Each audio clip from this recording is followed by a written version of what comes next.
Because you don't need 20 friends. You just need 3 motherfuckers and you can take over a country. Okay, that's what we're confused as Americans. We think we need all these motherfuckers. You give me 3 bad motherfuckers and you're finished. You understand me? You're fucking finished because we got each other.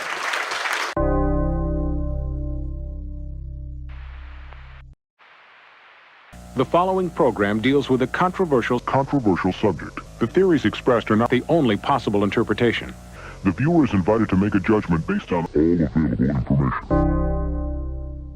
Slither. Dennis. Yeah.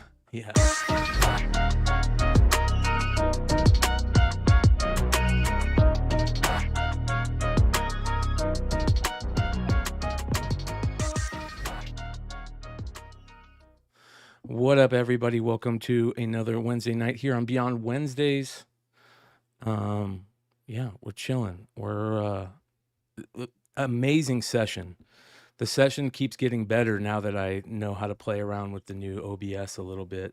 And I finally figured out how to get the chat back on top of the screen. I just need to figure out how to get it on top and bottom. So we'll do that here in a second. But Nice. yeah, what's going on, guys? We got Yeezy back on a Wednesday. Look at this. I know. I took a break from playing like Black Ops 6 so much, you know. What I mean, once you get to that dark matter, like what do I do now? Do I just uninstall the game or something? Yeah. Like That's hilarious. yeah. I mean, I guess I can actually play the game now. So There you go. yeah. We got a lot of fun stuff to talk about today. We've got a major announcement that is going to be badass that you guys are going to love. I'm going to talk about that in a little bit. New comic day, of course. There's some, we'll go over some of the new comics later on in the show. But we also have some interesting breaking news. So on the industry show last night, it was a good show, but we were talking towards the end of the show about everything that's going on with Diamond right now.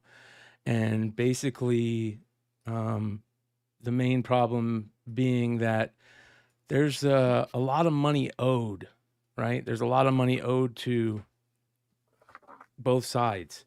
And a lot of people don't realize that a lot of that money owed is from comic book stores that owe money to Diamond, because for years, the way that Diamond would operate, and you know, a big part of me is like, I respect Diamond for doing this, but then a big part of me is like, this is stupid, this is idiotic. But a big part of what Diamond would do is they would, you know, let these stores have basically loans through them and not have to pay them for months on months and months. And there's a lot of comic book stores that owe Diamond throughout the years. And on the show last night, there was an interesting comment that was made by Jesse and Dennis that we're gonna go ahead and play here. We're gonna check this out. Here we go. I'm going to tell you right now, and I say this every single week, stores that owe Diamond money, don't think you're going to get away without paying those bills. You're going to have to pay those bills. It's going to be to the new person. It's going to probably be to a third party. Honestly, I think those bills are just going to get sold off as a piecemeal piece. Yeah, that's what I'm saying. It'll be a third party, right? And they will buy that. And you know, are we putting in bets on what that total is? Because I did some math, and I think I know. I have a ballpark of what I think it is. Well, I think what you got to look at is you have to look at current past due and past due from people that aren't there anymore. So if you put in those numbers, what they owe is probably close to what stores, businesses, big boxes have owned them. Well, you have 18 million. Yeah, I would say it's a little bit more than that. I would say you're probably around 22 to 25 million. Did you guys hear that? $25 million. It's crazy. That is crazy. $25 million. And guess what? Like, they're coming to collect. I mean, it's just the way it is. Well, ladies and gentlemen, I'm going to bring on the two compadres from the industry show just to talk about this, because this just dropped today. Jesse and Dennis, welcome to the show, guys. The news came today, dropped today. They're coming to collect, and there's a lot of people that owe. And have you guys been following all the hubbub about what's been talked about? And I'd love to hear it from you guys for a little bit on your thoughts on this, because you basically called it almost to the number, right? What was the final total that they put out?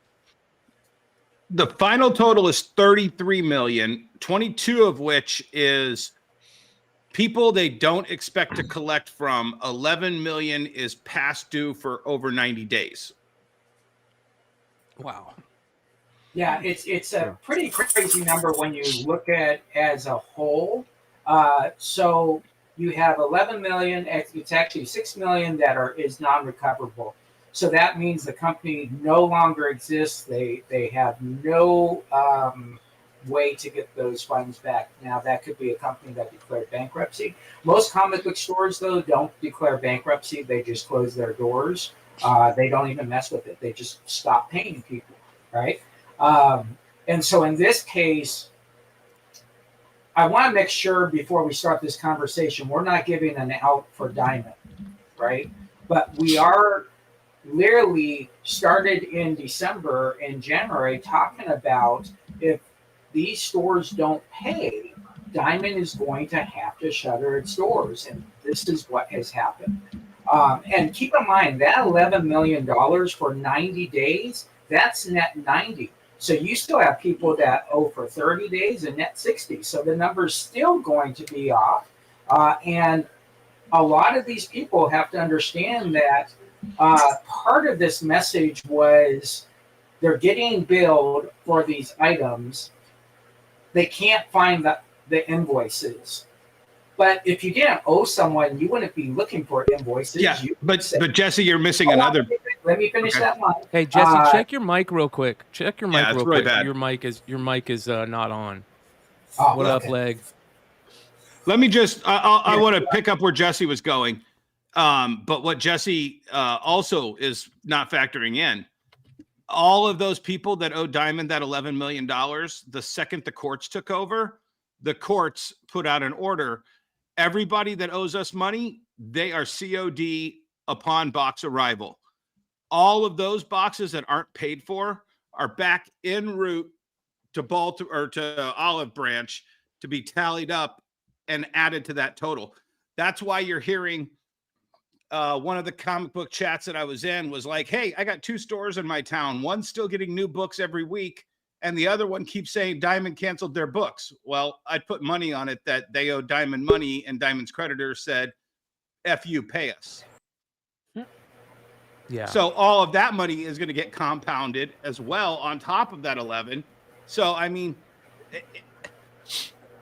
it might be as simple as all of the people that didn't pick up their comic books and stiffed every retailer for 20 to 30% of their pulls, then made 80% of the retailers stiff Diamond on 40 million. And then when Diamond needed to pay that 39 million, there was no money there and the bankruptcy had to happen. Yeah. Yeah. Check. Is my mic working? Much this better, time? Jesse. Okay. Yeah. So I just wanted to say, normally, if you get invoiced on something, you wouldn't say, "Hey, I can't find these invoices." You would just say, "Hey, I don't owe that money. I don't owe them money. I'm not looking for any invoices." So it's a challenge because we knew this was happening, and I always use my own story on this. At one point, I owed Diamond about $250,000. This was about 2013, 14, 15. You guys know back in that day, I was on Fuego. I was ordering like 2,000 of every Walking Dead that came out. I mean, I was really rocking it, doing 3 exclusives a week. And so I built up this bill. When I decided to leave Diamond, at that point, I still owed about $150,000. And we had a call and they said, "How much can you pay a week?" And I said, "I can afford $250. Not realizing that $250 into $150,000 is like 90 years to pay it off, right? But they said, yeah, okay, whatever it takes. Now I ended up paying it off in 2.5 years by sending them extra money, and I paid it off. But I tell the story when I went to San Diego, and it just now comes into fruition. Roger Fletcher walked up to me. He said, hey, I want to shake your hand. He shakes my hand. He goes, you're the first store to actually stop doing business with us and is going to actually pay us off. So it's been in their nature forever to kind of be the nice guy on the block. And in the end, it destroyed them. Yeah. It's a bummer. It's a real freaking bummer. So here's the question. What's going to happen with all these accounts that are owed? Is this going to cost a bunch of bankruptcies in the comic retailer world? I mean, what are we looking at here? Is that what you guys are thinking? We're going to lose a lot of retailers that, were just kind of hanging on the edge? One of the things that's going to happen is right now Lunar and Penguin are taking all of the refugees from Diamond. Okay? And now knowing that $40 million, $33 million plus is what crippled and killed Diamond. I mean, how forgiving of all of that are you going to be with all of these refugees coming into your area now? And, if you've got net 7, are they going to let you go net 8? No. If they're smart, they're just going to cut that account.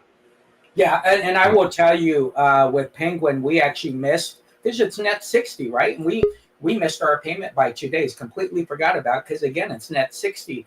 And literally, we got an email saying, until you pay your bill, you're not getting any more books. Lunar is the same way. We're net 7. We don't pay on that 8th day. Our account is frozen. And so it's a shame, because there's two things to this. Number one, again, comic book stores technically don't declare bankruptcy. A very small percentage does. And the reason for it is declaring business bankruptcy is a lot of money. You're talking about $10,000, $20,000 to declare bankruptcy. So if you're already in debt, and then your bankruptcy lawyer says, well, I kind of need $10,000 or $20,000 to do this, obviously you're not going to declare bankruptcy.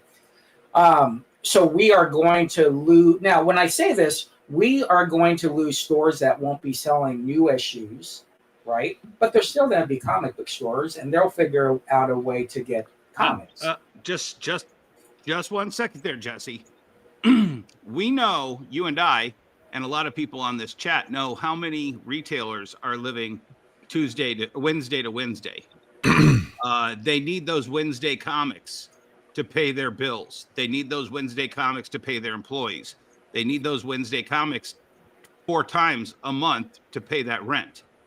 And if we're looking at 90 days, guys, 90 days, $11 million, and those boxes stopped. Okay, that means we're looking at 30 days before that rent's not paid. You might be able to lay off some employees and work double shifts, but the rent's going to come due here, and those landlords are not forgiving. You're going to get 60 to 90 days after you stop paying that rent because those diamond boxes stopped before you're in front of a judge and told to sell off everything and pack up and get out. So Right, exactly. maybe if you have a local comic shop around you, go get your box, clean out your box. Yes.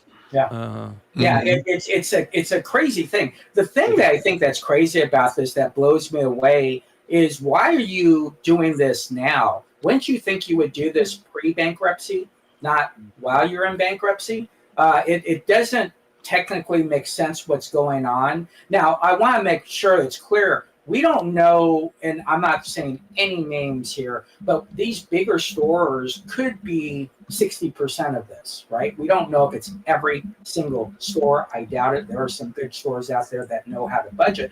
But I will tell you today, if you're a store, and we've said this every week now for 8 weeks, and I know you guys are tired, if you're a store that owes Diamond money, Do not think you're getting away with this. You are going to have to pay this. It might not be to Diamond. It might be to a third party who's going to call you every single freaking day. Then you're going to get letters galore. Find a way, have a sale, do some live shows, get out of this debt. And then you'll be fine. And then you can move on and not worry about it. But the freebie days are over. This is something that Diamond did in good faith. And in the end, and keep in mind, over the history of Diamond, most of us know this, you have the Atomic Comics issue. You have the, what was the big box store that went out? Hastings. Hastings go on out of them. So this isn't something that just came out of nowhere. The problem is it's local comic book stores, and everybody has a soft heart for local comic book stores. So again, were we surprised? Absolutely not. Did me and Dennis get a lot of crap thrown at us for saying this openly? Absolutely. Well, go ahead. You know, I love how in the same sentence, and I'm going to attack Brian Hibbs on this. When this Diamond announcement first happened, the bankruptcy announcement, Hibbs is like, "Damn you, DC, I'll never forgive you for this. You killed Diamond Comics." And then in the same month, he says, "Diamond just acted like a big bank to keep all of us solvent." Okay, you're kind of missing the true culprit here. You know, and I've told the story on our show, but I'll tell it on this one real quick. For years, I wanted to buy my own building. I would go to the bank. I'm like, "Hey, here's my cash flow. Here's this, here's that." They're like, "Yeah, your credit sucks." I'm like, "How is that possible? I give like $100,000 to $200,000 a year to this company, Diamond. They should be reporting that I'm this great credit guy. You know, that I've spent over $5 million with them in 15 years." And they're like, "Yeah, no, they're not reporting any of that." So I went to Diamond, stood up at the big retailer summit. "Hey guys, you know, it'd be a real help if you guys reported our positive credit so we could start getting bank loans and so we can start buying buildings." And they're like, "Yeah, you know, we'll look into that, Dennis." Another year goes by. "Hey guys, you know, I asked you last year and I'm still trying to buy a building and my credit still sucks because I spent all my money to you guys and you're not reporting it." And they're like, yeah, we'll look into that, Dennis. We'll look into that. And a very high person at Diamond pulled me off to the side after that meeting, bought me a drink at the bar, and said, "Dennis, we can't report credit. 80% of these accounts, your brothers and sisters, are in arrears right now. Ouch. If we reported credit, Ouch. we'd have to report all of them as deadbeats." I'm like, "So sucks. you're saying that these deadbeats are keeping me down? That's what you're saying?" It didn't help. Yeah, I think the notion is, again, when you get into comic book business, it's kind of weird because when you apply in Diamond, now this is pre-Lunar and Penguin, it's a very simple thing. Can you show us a copy of your lease? We need a picture of your storefront.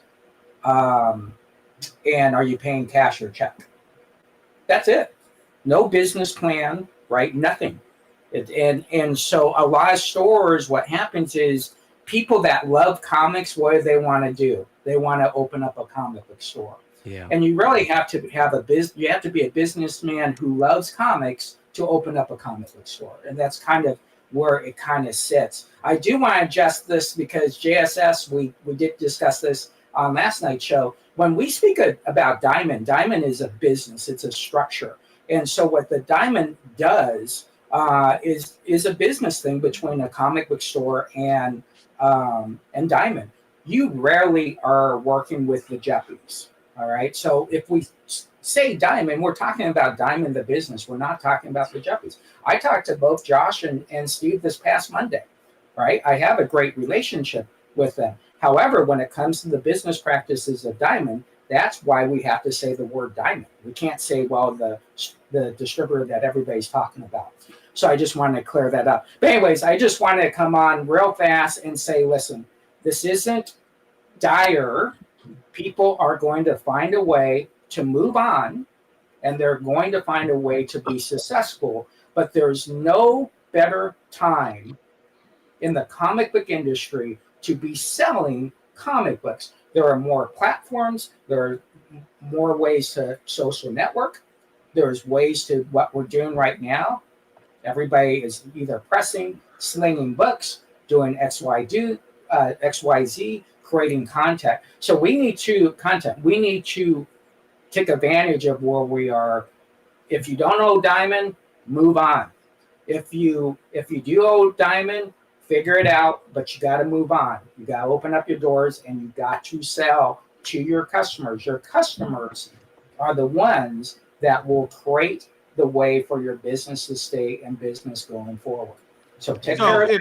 And if you've never watched the Tuesday show, that's half full. I'm half empty. And All right. Well, And honestly, Brian's nice. That keeps the drink together. yeah. no, there's a hole in that fucking glass right now. yeah. It's just part of the business. And you know what? You always know this is going on. And again, I've been in this position and I understand it. But you also have to be responsible at the end and understand that you got Free Comic Book Day coming up. Yep. And guess who's distributing Free Comic Book Day? If the boxes show up. Yeah. And so if But aren't they selling the name too?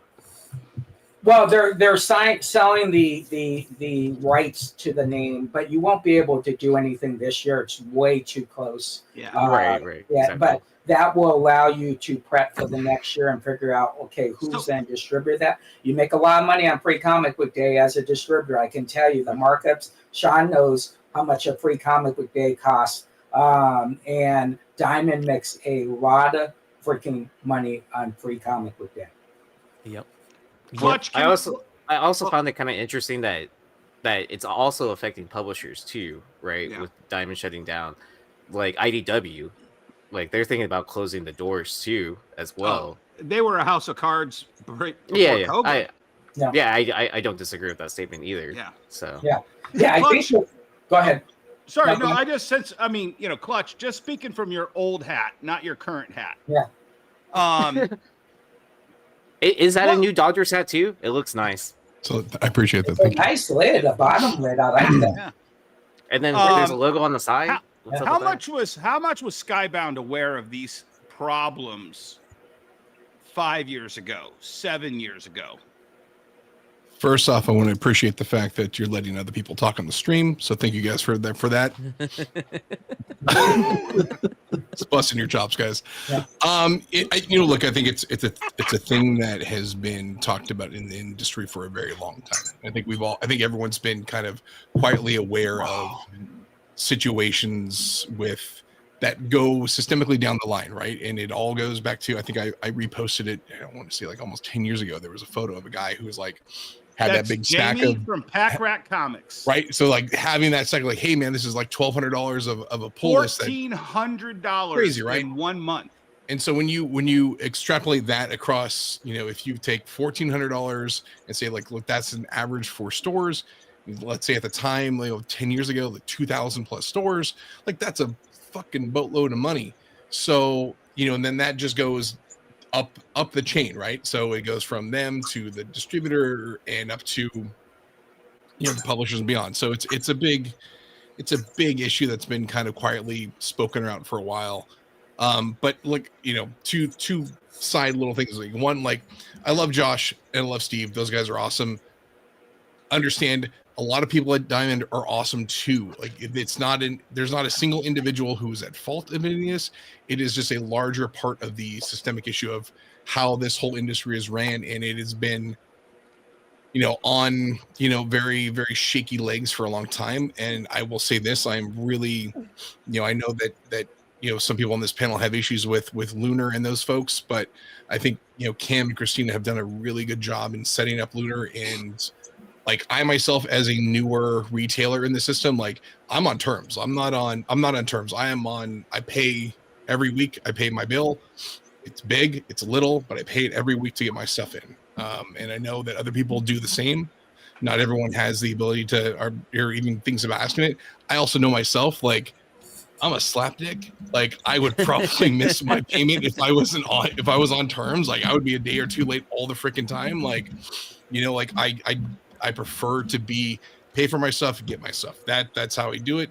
But stores have an issue. Like, we're paying, week to week. And I think very soon, and I've heard you've heard some chirps recently, but I think we're going to hear about some big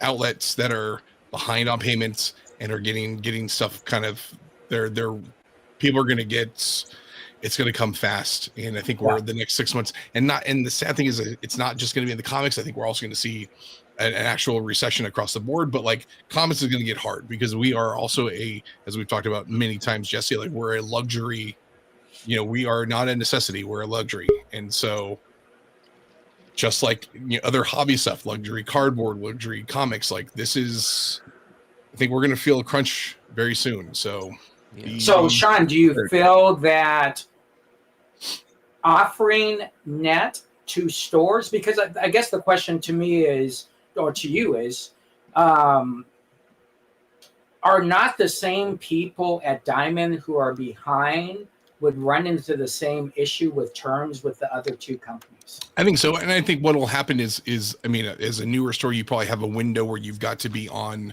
whether it's COD or you pay by card for a certain period of time so that you can build up a stretch of basically, knowing that you can pay your bill coming up. And then at some point they'll be like, all right, cool. Like we can put you now on terms. Like they haven't reached out to me yet because I think my ordering is also up and down because I'm not like a weekly buyer. I buy stuff every week, but it's not as like in a larger quantities. I do exclusives and I do that type of stuff, very specialized orders. But I think that, as they open that stuff up, you want to make sure you're building the, a good foundation with the account to make sure that that's in place before you do give them the ability to do that. But also, I've talked to a couple of retailers who did have terms and they missed that one. Like you had mentioned, before, you miss one thing, they're going to put you back on. You get back on basically probation. Like they got to do it because they can't find themselves in a situation where they let this happen. Like you have to set it up so that you're not going to fail in the long term and that they're always getting paid for the product they have. Because as you saw, like, what was that on the report? Like, what is owed to Lunar from Diamond is like $500,000 or whatever, like crazy amount of money. Like, so I'm stoked that they're doing it the right way. And so I hope that they can keep that going and it just that makes a healthy industry. It's going to suck because we are going to lose a ton of stores. And, I think, but that's going to make a spot where people, like Billy on the podcast, like these other guys who can kind of step in and say, hey, we're going to do stuff in a better way. I think they're going to come in and actually fill those spots. Like, I don't think the industry is going to die. I don't think we're going to be no more comics or whatever. Like, I think we're just going to have new ways to purchase stuff. Yep. Well, so I think this is before your time, Clutch. But in like the late 90s, after the last crash. Yeah.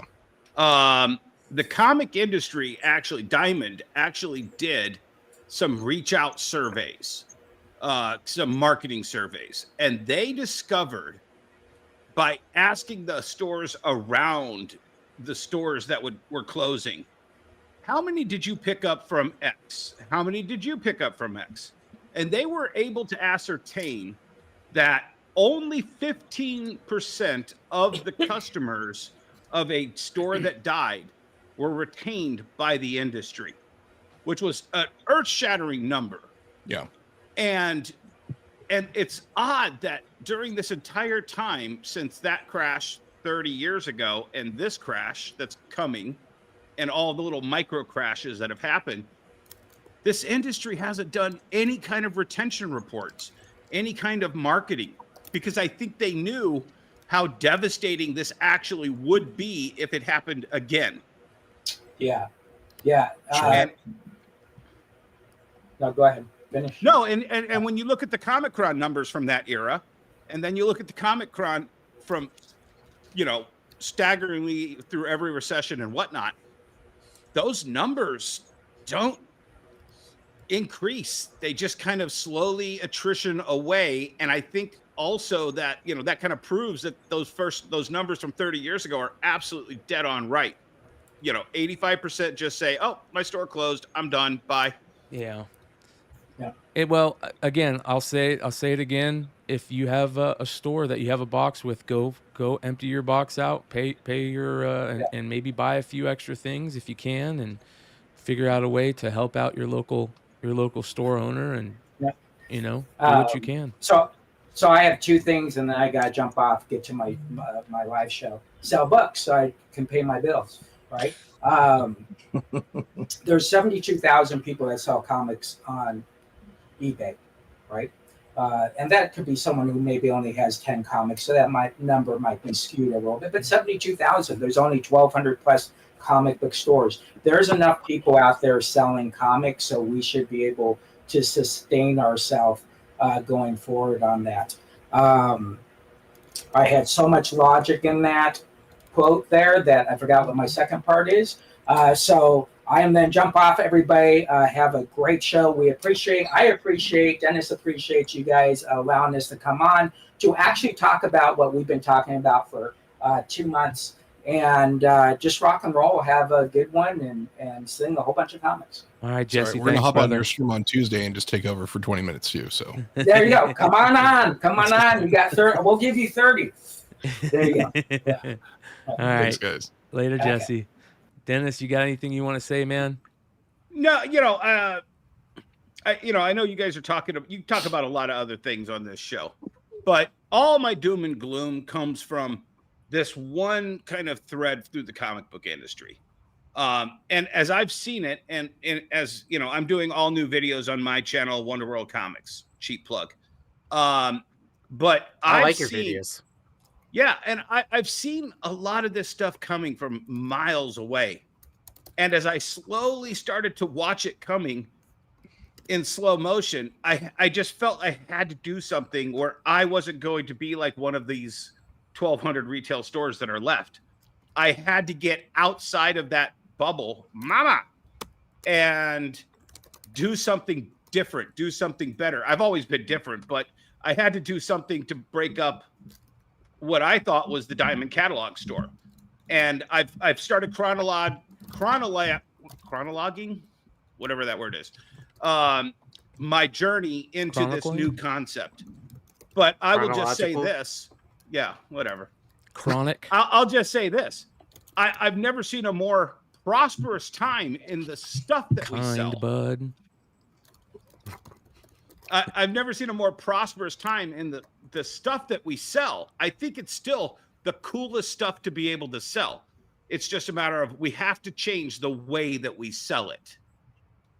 We can't just trust the comic book store to be this umbrella of all of geekdom. Well, I'll tell you, here's my thing, man. I think that there's this merging that's happening between the old school comic book guys and the new school comic book guys.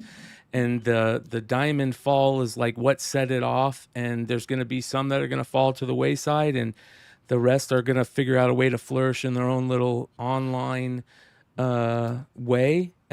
Try to keep as much, brick and mortar stores out there as they can. But you're going to have to, in order to flourish in this world, you got to change things. And, hopefully that'll happen for the better, and we'll get more comics out of it. We'll get more comic readers out of it, and comic buyers out of it, and cool shit. So, all right, brother. See you. Thank you, Dennis. Yep, bye. See you, bud. I was saying, I forget, maybe it's the after show or something last week, and I was like, all that we had the banks and card industry and everything get bailed out in 2008, 2009. Dude, and I know maybe now's not the right time to be asking for the government to kick in any money, but at the same time, it's like, man, save our industry. Yeah. Bail fucking Diamond out. You know what I mean? Like, this is a truly, truly American industry. You know what I mean? It's been a big deal.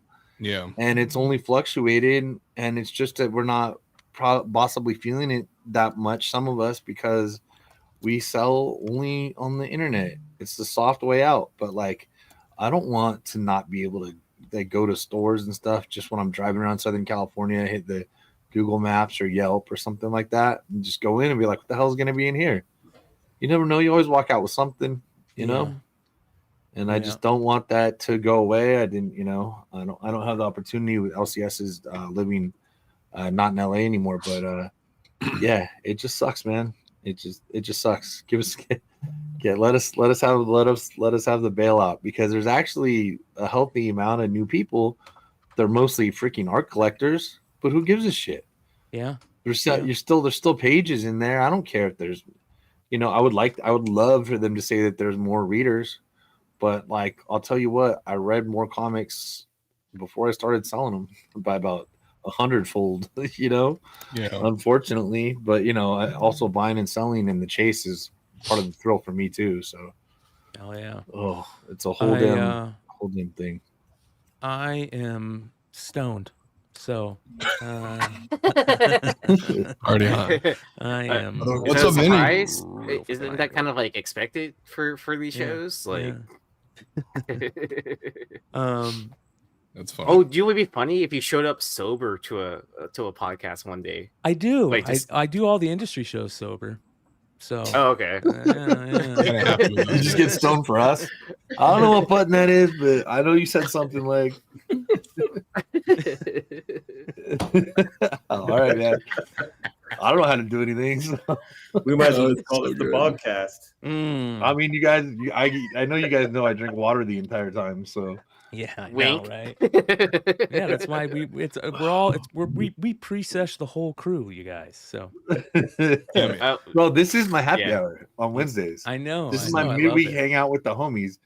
I don't get much exercise walking around the bar or anything. I'm just stuck sitting, I'm in a chair. But so everybody else.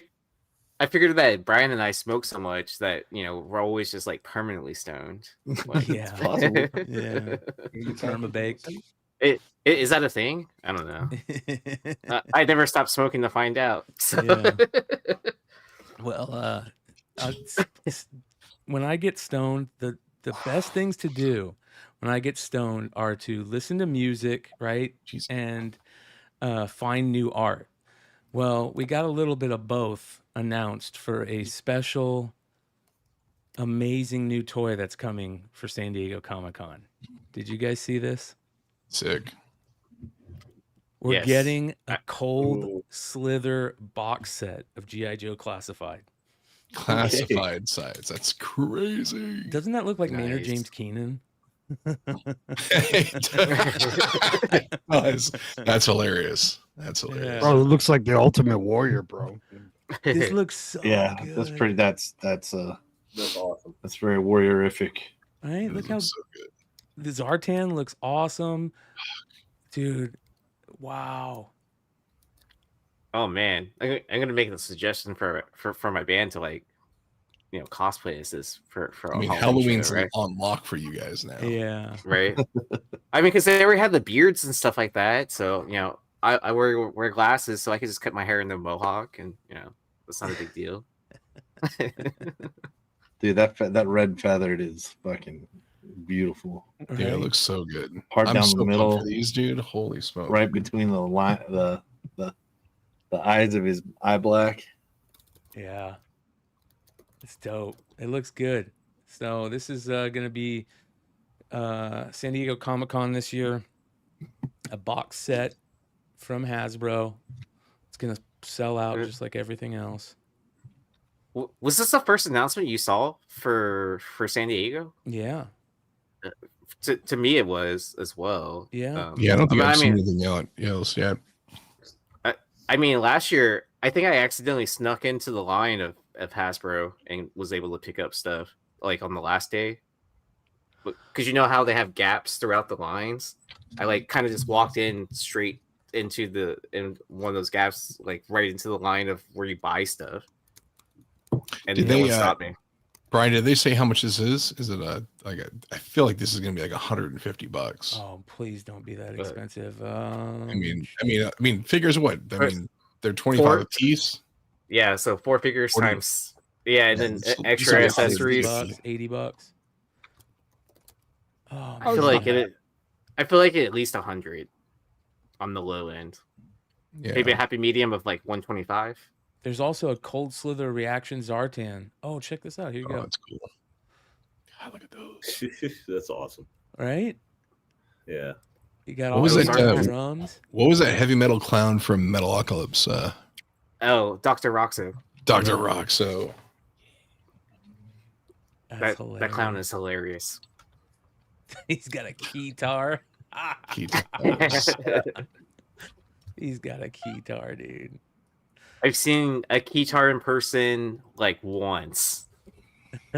at the most random place too. I think like a pawn shop. I don't even know if it worked. I mean, I assumed it kind of worked because it was at a pawn shop. But yeah, it's kind of interesting. Can you guys find a way to like incorporate one of those in your next show and just like have just like the bassiest of bass of the keys of the keytar? Just go, brrr. I want that so much. I mean, so what they have now is they would still have like a keytar shaped instrument, but it'd be all MIDI programmed. So Yeah, you'd have that to makes program the bass sounds and all that into it. That'd be kind of interesting though. Do the death metal keytar band? Sick. Yeah. I mean, but then you have like bands like what is it? Children of Bodom. They have keyboards. Yeah, yeah. So it's not like it's unheard of a metal band. I just wish I knew more piano to do that. Yeah, I wish I could find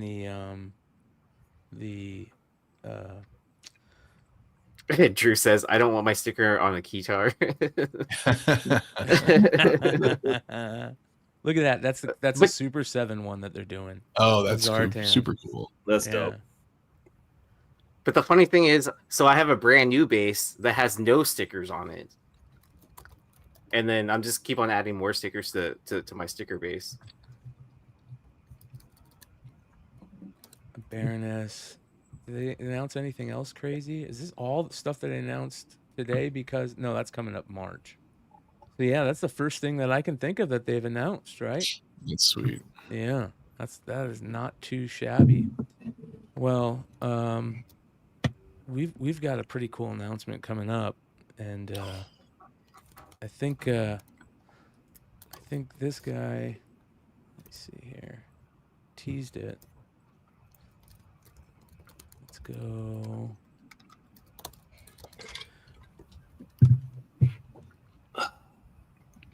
Here. This was kind of an interesting tease today. I don't know if you guys saw that. What is that? Yeah, that's a nice little Dreadnoks tease. That's a Dreadnought logo. That's cool. Yeah, That's cool. yeah. I love the Dreadnought. Dreadnoughts are cool. I like them. I got tagged in some like posts today earlier by Big Clutch. I was expecting like a Mama Dog and Graves collaboration one day. I'll tag you. Yes, that'd be amazing. Oh yeah, we should do something. We'll talk offline and do that. Perfect. Yeah. Yeah, dude, that's a cool little tease. I think who else was tagged in that one? Was that was it Mr. Mark Spears? Oh, I'm tagged. Yeah, Mr. I'm gonna Mark collaborate. Spears. Collaborate. Is he like Beetlejuice? If you say his name enough times, he'll show up. There we go. Mark Spears. Mark Spears, brother. What's going on, man? How long you been back there? I've been too stoned to know. So, I thought you were building up the suspense to bring him on. That's why You did tell me to be on like 18 minutes ago. You're like, Yeah. be on it at 7:45. Your mic's off. your mic. Mark You check your mic, Mark. or Mark Mike. Mark. Yeah. So he's probably been sitting back there. What the hell are you guys doing tonight? Hey, just have Red Hood do the voiceover for Mark tonight until he figures it out. Yeah. Does that work? Can you hear me? You're good. There you Yes, go. brother. What's up, Mark? I've been back there since 7 o'clock, man. What's going on? What the? It was okay. I listened to all the Dennis and Jesse stuff. I was falling asleep, so nah, they know I love them. That's hilarious. Oh, They my God. those guys. Whew. Yeah. Man, I tell you, they're talking about the comic industry. I tell you, 3 words going to save comic industry right there, baby. Mark Right Spears there. Monsters. Yes, sir. Let's go. Let's do it. Well, speaking of that, Mark Spears has a new Mark Spears shop that I think he's starting here soon, if I'm not Yep. mistaken. And there might be a new book to talk about tonight that has to do with this Dreadnok logo. So, Man, that's some good logo making right there. That's some fantastic logo making. Because yeah, that's not actually something that Hasbro has on hand. That's Fire! That's something the Markmeister made himself right there. That logo. yeah. That's pretty So, all right. So, one of the things that was really cool is we were bullshitting one night and we start talking about our love for G.I. Joe. And Mark's like, man, I love Zartan. I'm like, dude, I'm a Zartan fan too. And we're geeking out over Zartan. And I go, dude, you should do a Zartan cover. And Mark goes, I would fucking love to do a G.I. Joe Zartan cover. And I go, I think I might know the guy. I think I might know the guy. And ladies and gentlemen, here is your new cover that's heading your way soon. Oh, fuck. Look at that thing. Amazing. Shout out to Big Clutch for making it happen. And you know, this is pretty sweet, you guys. I can't believe this, dude. Makes me feel like I need to do some sit-ups, man. My abs do not look like Zartan at all. Bro, that is a fucking badass cover, bro. Oh yeah, look at those nipples, man. I love it, dude. I love it. I love how Buzzer's in the background. Like, what the fuck is going on here? Bro, you gotta be a baller to wear red pants, bro. You know what I mean? with Especially with the thigh rigid pads? multi-tiered Oh, hell top. yeah, bro. Yeah, man. Yeah. Gotta Even his gun. protect those thighs, dude. Yeah. His Yeah, gun this, too. this cover is amazing. Mark had, Brian had put us in touch, and we had a pretty eventful conversation, and just threw out some ideas. And Mark was like, "I'd really love to do this," and I was like, "Let's find a way to do it and work together and kind of like collaborate on this one." And holy smokes, man, you just knock this freaking cover out of the park, and it shows. And like you said, like how much you love like Zartan of the Dreadnoks. Like you see this piece, and you're just like, "Yeah, dude, that's freaking them. Like that's so good." Holy smokes. Yeah, I had the best time doing it. It was the most fun of a cover I've done all year, probably even last year too. It's just I was giggling the whole time I'm sitting there doing it. It was a blast. And there is maybe a variant of this. Oh hell. I think there's Because if you get your comic out in the sun too much. Oh, bro. He might he just changes, burn. bro. Yeah, dude. Get the fuck out of here. Hell yeah. Fuck. True to the Color game. change action. Love it. Hell yeah. No, Bro, that's fucking cool. sick, dude. Just Get let me. out of here, Mark. That thing on that toy as a kid, man. I just remember taking it out of the package and Hell you yeah. take it outside and you're like, oh, and it changes colors and Oh, all go that stuff. outside the I put Right like little outside. blades of grass on them and you see if you can make a pattern with the blades of grass. Yeah. So Yeah. Make him cold. Yeah. That's Bro, you remember awesome. the first time you saw the Dreadnoks on the comic cover, bro? On the motorcycles and shit, dude. oh yeah. I have it right here. Oh yeah. Show that cover, man. I'll grab it. Hold on. I got a ton of G.I. Joe. I think I have it. Let me see here. There's that one. Yeah, so I think this is for G.I. Joe 315, a Real American Hero 315, which is the interesting thing when you get to behind the scenes on the stuff. Like, so, you've got the OG series, the Real American Hero, that Larry Hama is still writing and cranking on. And then you've got the Energon Universe stuff. Oh, yeah, look at that cover. It's so sick. Old school. Mm-hmm. So, the Real American Hero stuff is what Skybound and Hasbro are allowed. You're allowed to do pretty much any of the characters that have ever appeared. While on the newer ones, you can only do the characters that are in the actual Energon universe at the time. So like Zartan hasn't appeared yet, although the Dreadnoks have. So, it just made sense to do it with this one. Also, like, man, that classic logo is so cool too. Like it's so sick.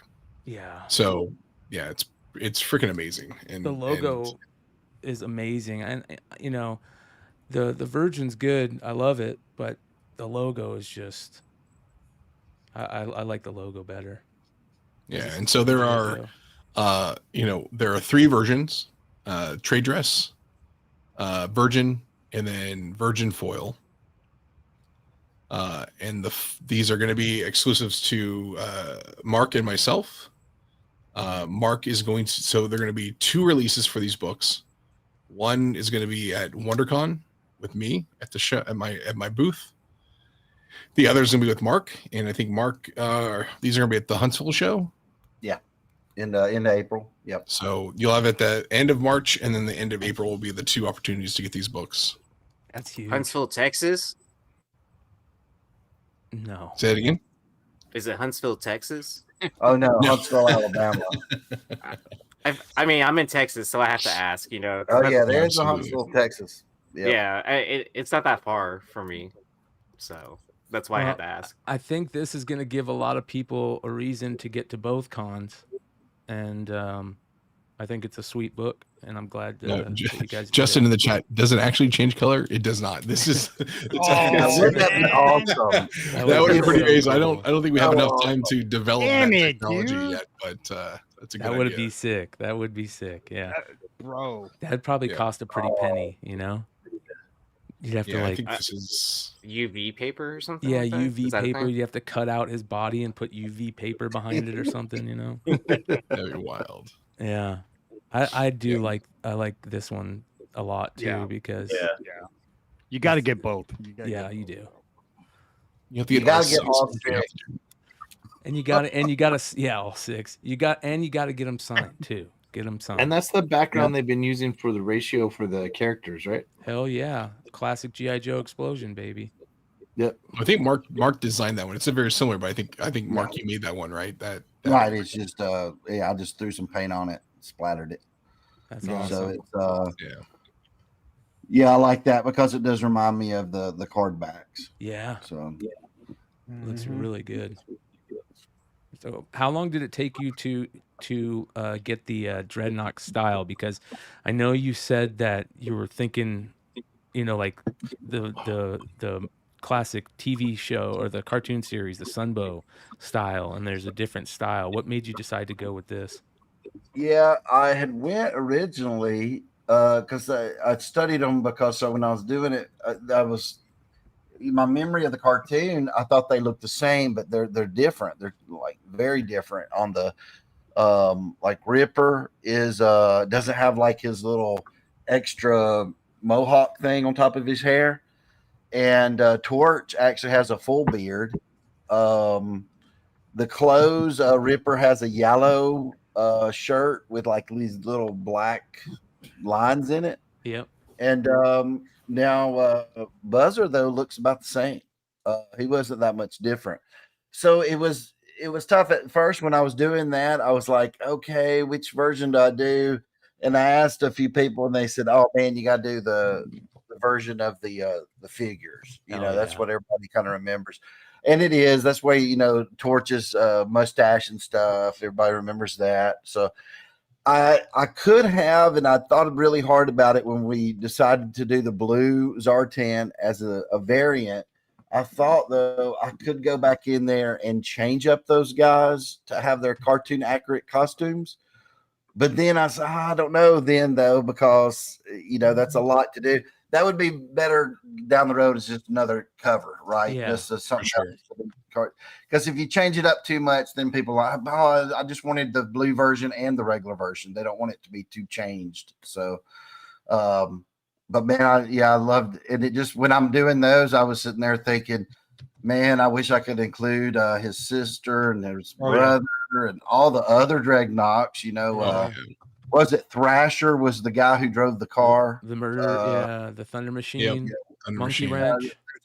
So many, and then there's Sergeant Slaughter, and then there's like Shipwreck. I was just going through all these in my head, like Quick Kick, and I was like, man, I wish I could get all these done. It would just be a dream to do them all, but maybe more if people like this, maybe more. We'll see. This is gonna be a big deal. It's the year of Zartan, man. We hope Let me so. tell you. Yeah. I know. It's not like Mark isn't like one of the busiest guys right now. Like you're cranking out so much work, and you've got so much stuff coming up that like you are just the fact that you were like, I'm gonna try to get this one in. I was like, dude, I don't know how you can find the hours in the day, my friend.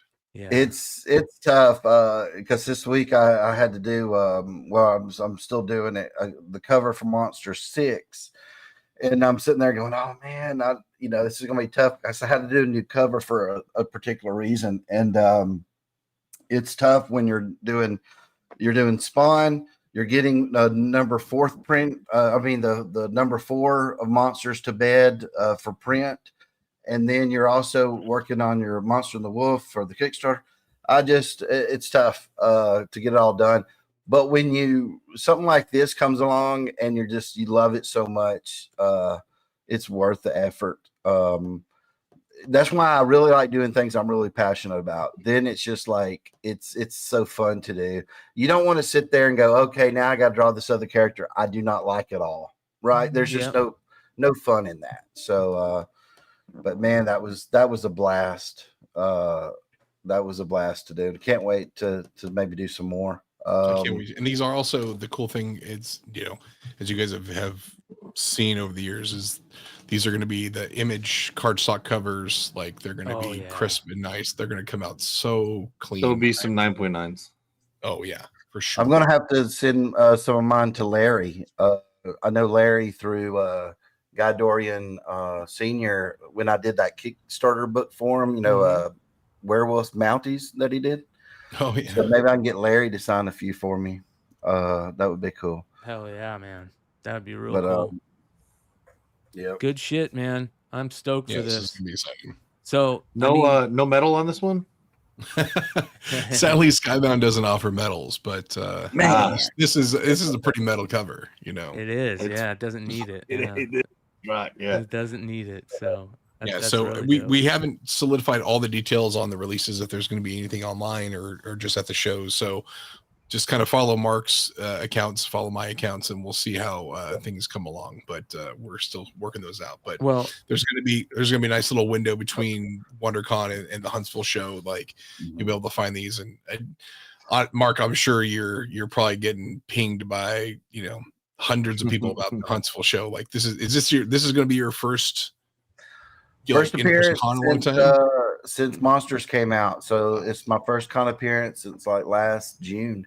And we were thinking it might be pretty big. Then we was like, but maybe it's not, But then now I'm getting hit with a lot of retailers saying, hey, if I bring a stack of like a long box, can you accommodate me? And I said, so I talked to the person who's running the con. They said, yeah, we can have a back room, let them set up, me go in there, do it real quick and get out. But yeah, it's gonna be interesting. I can't wait to see what happens. And it's still 2 months away, but that's gonna be a fun experience, I think. I'll tell you how you can go viral, Mark.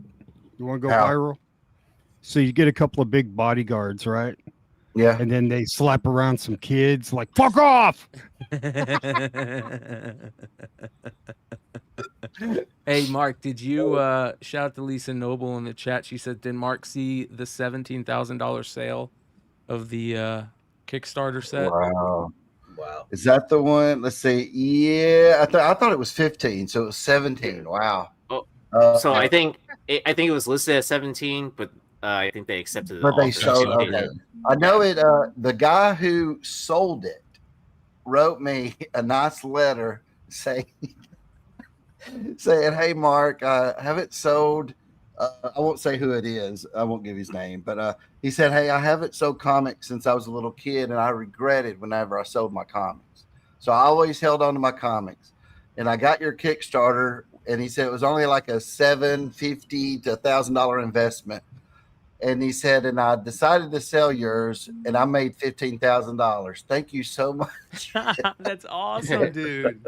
That's awesome. So cool. And, dude, hey, that's all right, man. More power to him. He took a gamble on me when other people didn't, and I'm so happy that bro, that he did you a favor, bro. Look at that. That's great. Yeah. Hey, sometimes even we wish we could all keep everything, but sometimes when you guess right, you gotta cash. Yeah. You gotta keep. Hey, you gotta keep floating, man. You gotta keep floating. And speaking of monsters, our number 4 issue we got our pre-orders come in.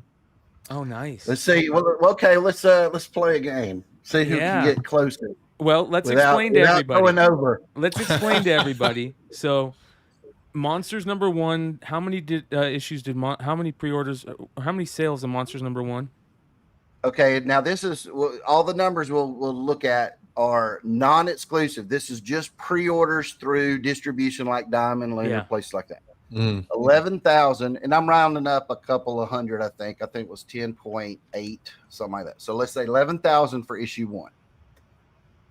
Number 2 was 14,000, right? Which again was unheard of because it's only 3,000 more, but it was still like a huge deal at that time.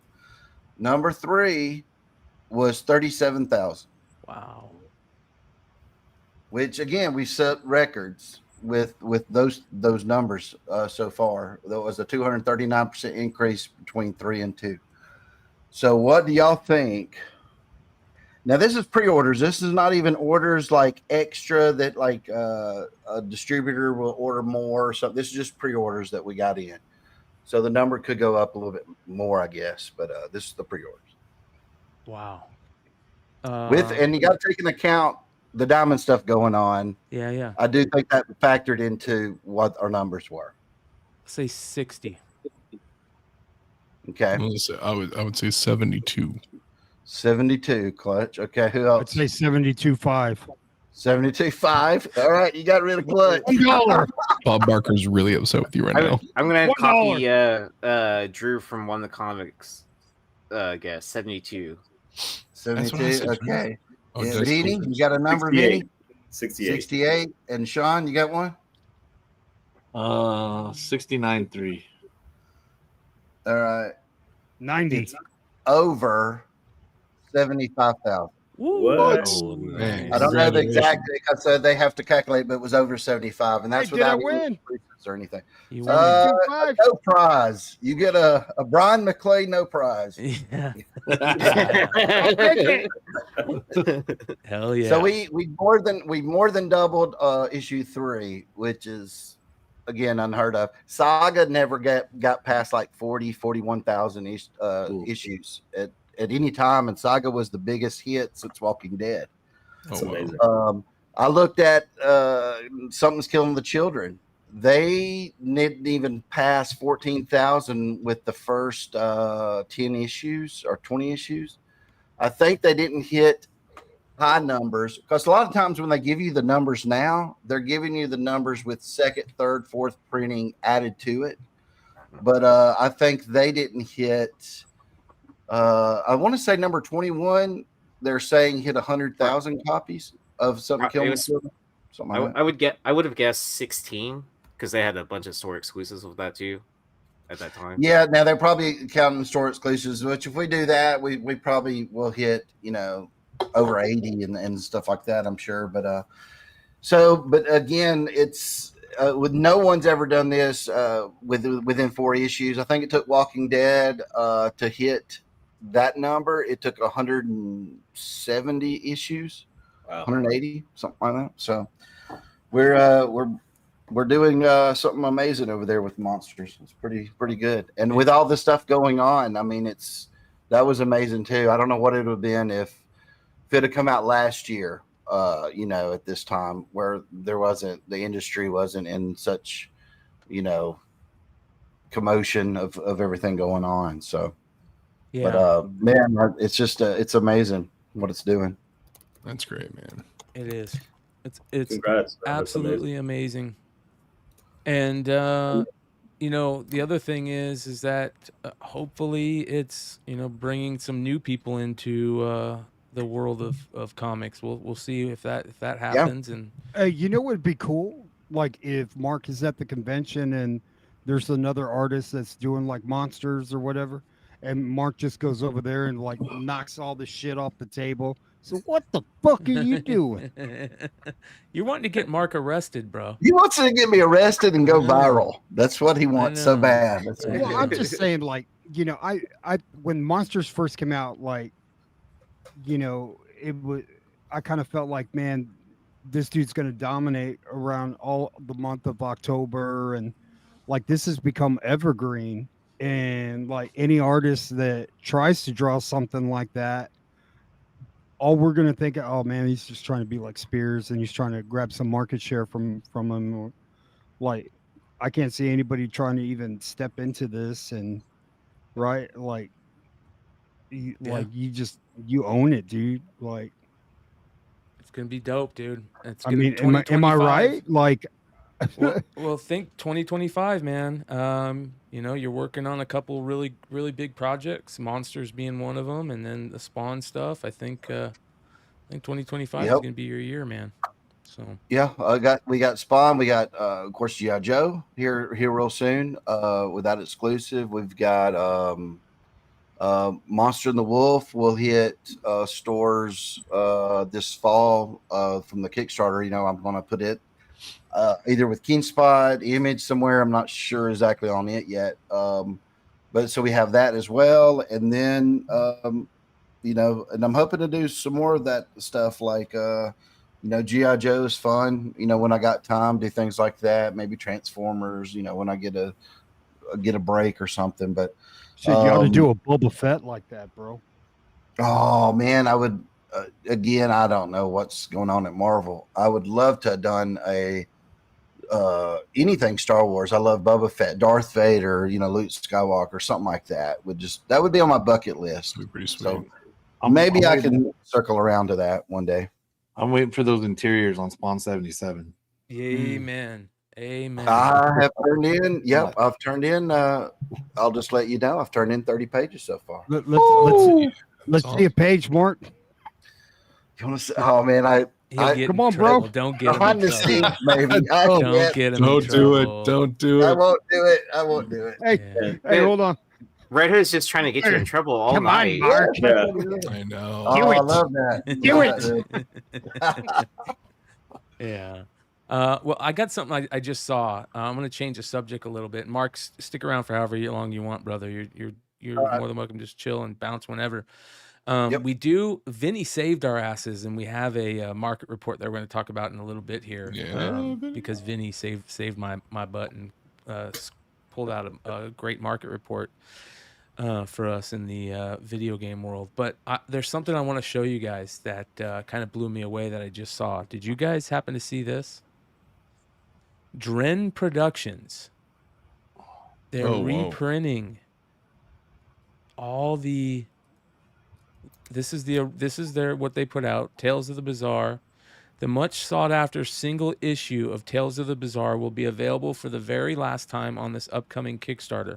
We will be offering what remains of the initial print run. If you want to grab them or just want to be part of the fun, check out the project and follow along. And they link the Kickstarter. Pretty interesting, man. Oh wow, interesting. Right? They're just like, we don't even care. We're just going to put it out there and sell it. It makes me wonder, like, are these print to order? I wonder. I gotta see. Let's go take a look. Did they I pay the just artist saw again? this. I just saw this. This blew me away. Somebody had mentioned it to me, but I thought they were starting a new Kickstarter. I didn't think so. They're offering the original issues of their first so many issues. This campaign is going to collect the first 9 issues of Tales of the Bazaar in 3 stunning volumes. Each volume will feature 2 variant covers, including covers by Zaff, Michael Dolce, and others. Okay, so they're printing new versions? What is going on here? I don't understand this. Or is this leftover inventory from Diamond? Yeah, what is that? So, if there's anybody out there that knows, drop some information in the chat. This blows me away. Maybe I'll reach out to this Michael. Do you want to Dolce see guy. how that comic was made? What's Jesus? What's the name of their Instagram?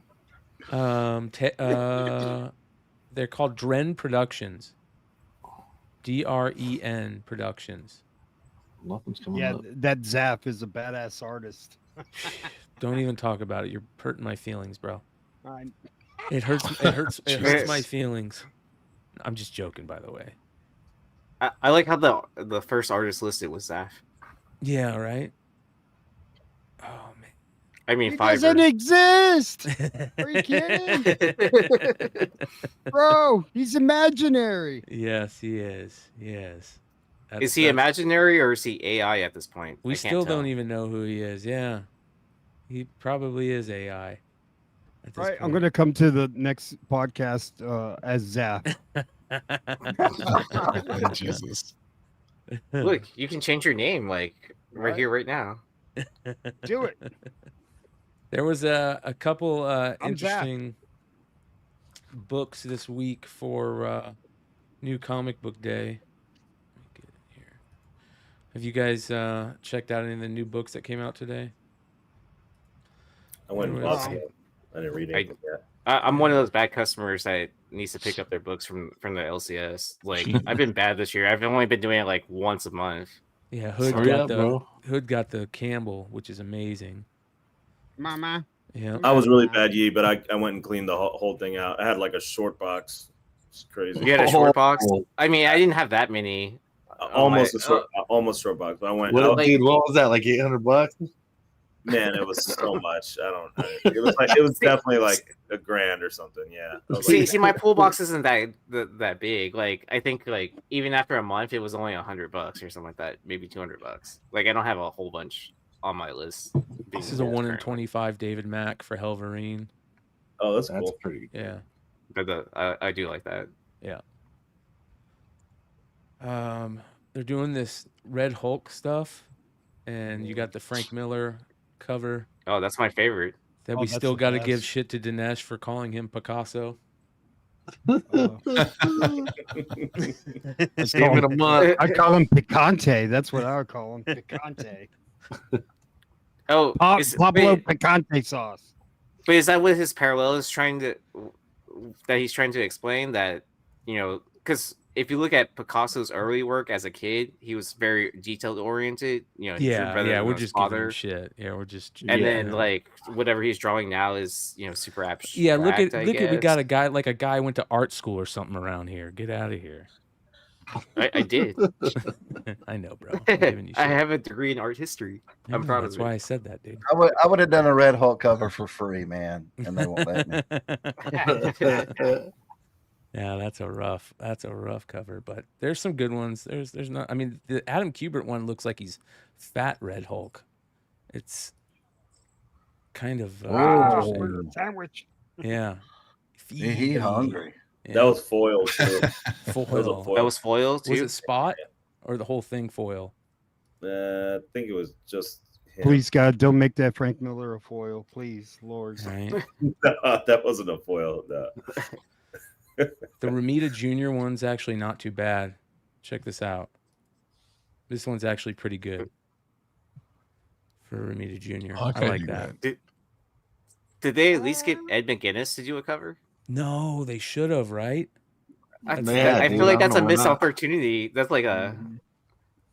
But I mean, I don't work for They got Marvel. So I Todd don't know. Knock. Here's the minor ding. Yeah, you're right, Yee. They should have got McGinnis. Yeah. That's badass. I got an email from Marvel today. Said I won't say everything they said, but they said, "No, we don't have anything right now for you." Fucking Yeah, idiots. That'll Yeah, change. I think I'm kind of done with that. That'll change. Yeah, but you know, I don't want to like get the pretty guy at the pretty girl at the dance with me after she's danced with everybody else. You know, Yeah, yeah. I'm like, hey, dance with me now, or no. So Yeah. I'm gonna get Red Hood to be my art manager and talk to all the companies for me. That's very smart. That's very smart, man. I'll make you some money, bro. Yeah. He'll definitely create a viral moment, whether it'll create something else. I don't know. Yes, he will make a viral moment. I'm gonna let all the air out of your tires, bro. And you'll hire Mark right now. There you go, Hood. That is so beautiful. That's gorgeous, man. That's Is that like is that a close up from, or is that just a Man, new one from It's number a two? new one from Campbell. it's Yeah. a new one. All right. In So my he's gonna be mind. doing all these. I've been killing it with those, and it's with the Adam Hughes foils too. Yeah. Those work just fine, and so the second print is just Adam Hughes, but not a foil. If I'm not mistaken, for number one. Yeah, this one right here. Right there. Yeah. This one selling. So they just did the selling. same thing, but there's a foil for number one, which was See, amazing. I mean, that's okay, dude. But like, It's good, dude. But the foils like gold and stuff. It's not. Oh, that's cool. You know how some foils honestly some printed like shit. Like the color the contrast doesn't look good. Yeah. They're just dull. And I'm like, oh, you just made a foil of something. Like I grabbed like Batman 608 foil, and I'm just like, oh, it's one of the greatest covers of all time when you just made it darker and shinier. see that dinosaur in the back checking her out, dude. I think she's checking him out. Don't hurt that neck. There's I like the Stephen Platt one though, but it looks better as a sketch. How often do She we looks say that? terrible, but the dinosaur looks good. She looks horrible. Oh man, that does look good. Is that a Platt? I didn't know Platt was back into comics and now. Yeah, he has been, but like honestly, unfortunately, They're all this is- sketches that he's done that they turn into covers. Is that it? Oh, Oh, yeah. that explains it. I mean, if we were in the 90s, we'd probably say, "Oh my God, That is dude. That is right. That is a midnight issue. that is a 1998 special right there, dude. Yeah, good old days." Oh, I'm not complaining. It actually makes me like it. Right. Just Yeah. put your mind in that time frame. Oh, God. dude, yeah. Especially now that I'm always looking for stuff to sell, man. I'm like, let's see if anybody will buy this stuff. Oh I like yeah, it. yeah. Just find the For stuff. that Rise of the Yeah. Skywalker cover, didn't they redo that for Rogue One? This Scroll is back up. this one right here. Yeah, isn't that This is- already a cover? Yeah, I think so. I feel like I've seen this before. But look how bad Princess Leia looks. Ugh. Why even put her on there? That's just not good. Yeah, that's rough. That's a great cover, but Princess Leia is like, ugh. Eek. Yeah, old Princess Leia. Doing Leia Yeah. like that, dog. I'm sorry, man. It's just I'm honest. It should be Slave Leia. Yes. Yes. Yeah. Put Slave Leia and everything, man. If we're gonna get violent Daredevil, can we get Slave Leia? I mean, Ray looks amazing. Brian Yeah, that Stilfreeze Ray's really good. Is one of the best artists in comics, hands down, bar none. He's amazing, but just old Leia is. I wonder if they told him to put her there. You know, sometimes I get a lot of people give me junk about they're like, why did you do this? And I'm like, dude, that's what they told me I had to Yeah, do. yeah. You know, like it's hard to say. They could have given a list of characters he has to include in it. He didn't have to put it there. Who knows? Yeah, I wouldn't be surprised. There's Momoko doing her Ghost Spider homage.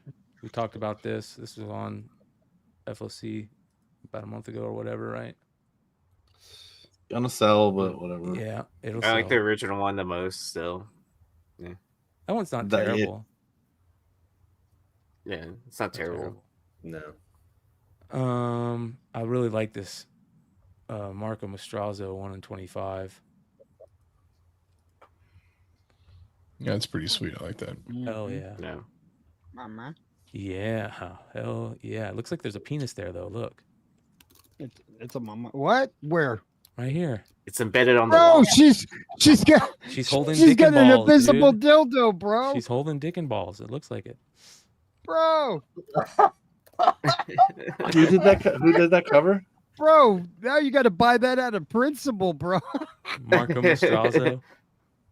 It's gorgeous. Now you gotta I mean, get look at that. Mastrazo. This is gorgeous. You gotta get someone to do that remark now. Yeah. Oh, hey, come Marco, can on. you go over this cock and balls for me, sir? Bro, come on. Like it's freaking there. They can't even Hey, be two tips touching. Didn't I'm not Simon, was it Simon Beasley that did that in the Lobo cover? He put the penis on his elbow or whatever. sure. Oh no. Yeah. Yeah. That is a remark waiting to happen, though. Yes, it is. Absolutely. I'll do the remark myself. Momoko, Woman of Marvel She-Devils cover. I feel like is a homage to something she's done before too. All right. Carla Cohen, Wonder Woman is coming out. Yeah. Yeah, it's so gorgeous. The only problem is who it's with, and I won't continue on that with, but it is gorgeous. That is absolutely beautiful. Oh wow. Yeah. There is even more goodies. Absolute Wonder Woman 125 isn't that good, to be honest. There's a Sienkiewicz Long Halloween, Last Halloween, and then there's the Liefeld that everybody's talking about too. That one's kind of creepy. Yeah. That's Liefeld? No. This is Liefeld right Oh. here. This Liefeld's actually good. It totally takes you back to old school Liefeld. Yeah. Batman looks good. That's Yeah, the like, teeth are super creepy too. Yeah. I think Liefeld is like he's out of rehab, bro. He's like nailing it, dude. It's because he did he did Marvel to me for too long. You know what I Did mean? you see like that? him doing DC covers is refreshing. I bought those final Deadpool covers signed from him for like $200. Mm-hmm. Dude, I looked at these things in person. Do you have The them? little baby, huh? They're at the Oh. house. The little baby, but you know what covers they are. You could look them up, dude. The little baby bolt-ons on. I mean, they're so bad. I didn't realize it, and I looked at him, and I was like, "Oh, come on!" But it's the last time it's signed and numbered set to up to 300 with matching numbers and COAs. So I was like, "All right, let's see how this goes." And then I saw it, yeah. But no, he's got. I'm not. We all know that. Look, that's pretty decent, but we all know there's some. It might have been an FU to Marvel. I don't know. I don't know what to say here. Yeah.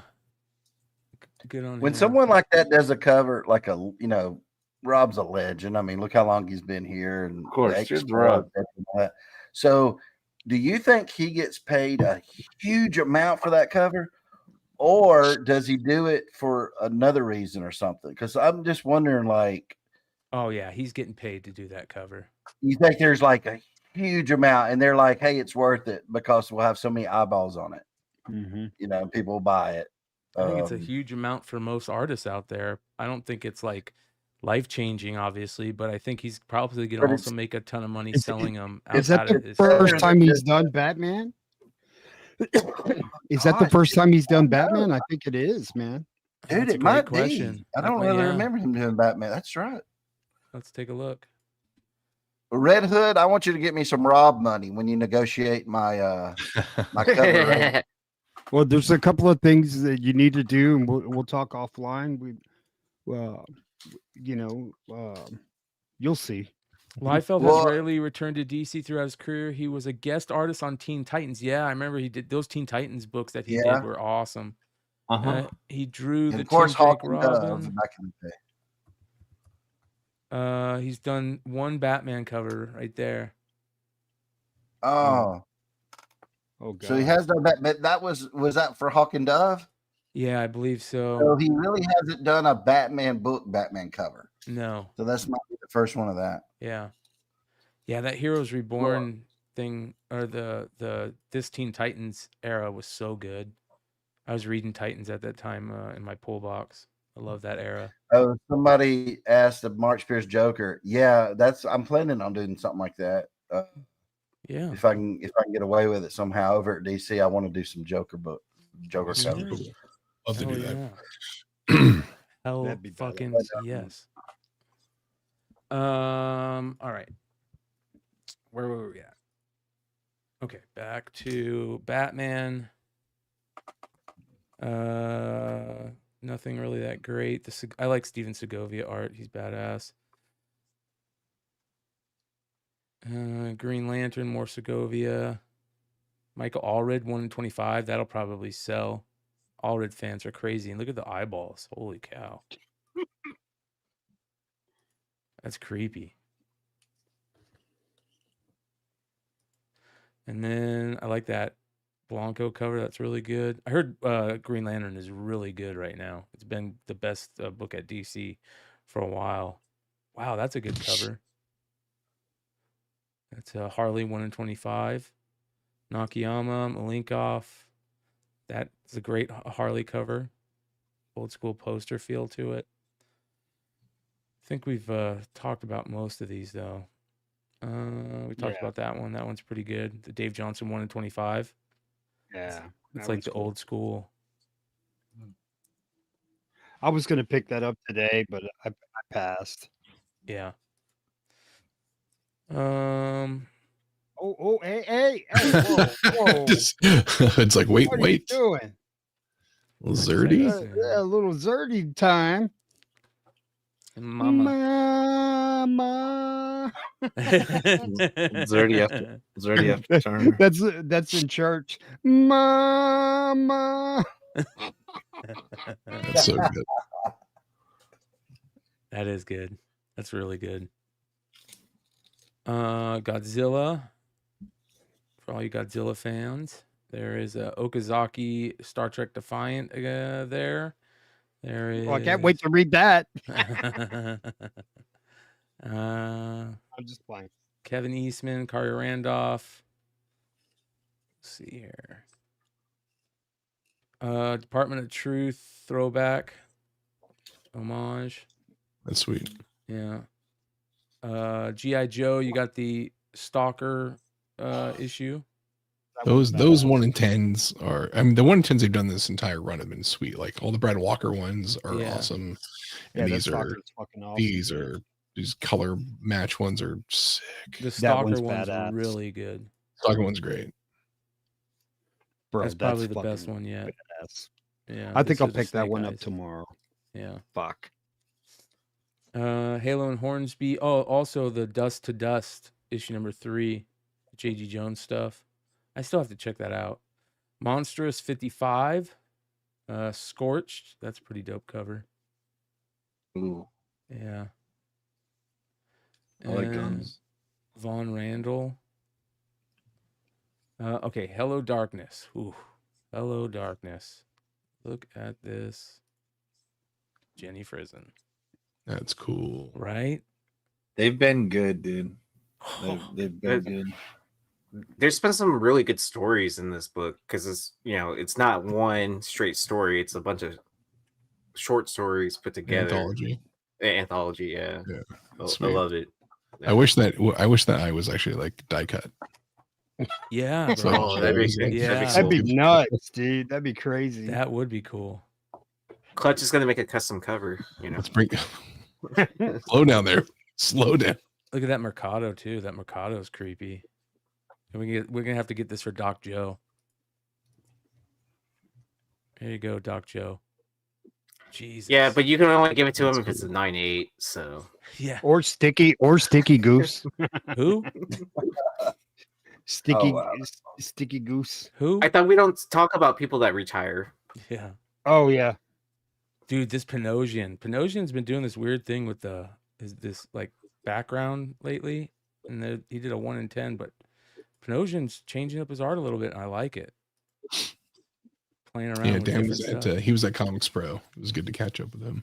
Oh man, That's how was cool. Comics Pro, bro? It was good, man. I think that I've always enjoyed Comics Pro for what it, for what it is just a bunch of retailers getting together, celebrating, comics part. Yeah. The panels and stuff, they some are good, some are, meh.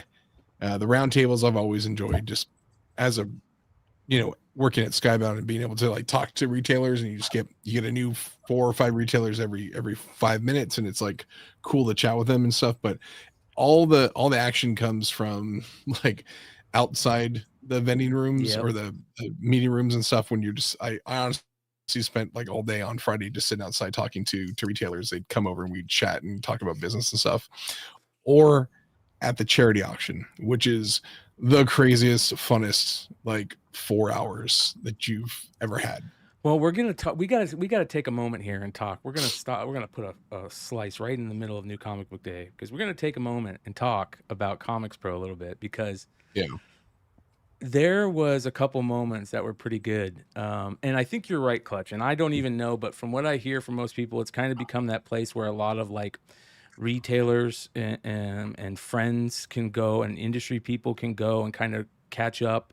It feels like that's kind of what it's become a big part of what it is now.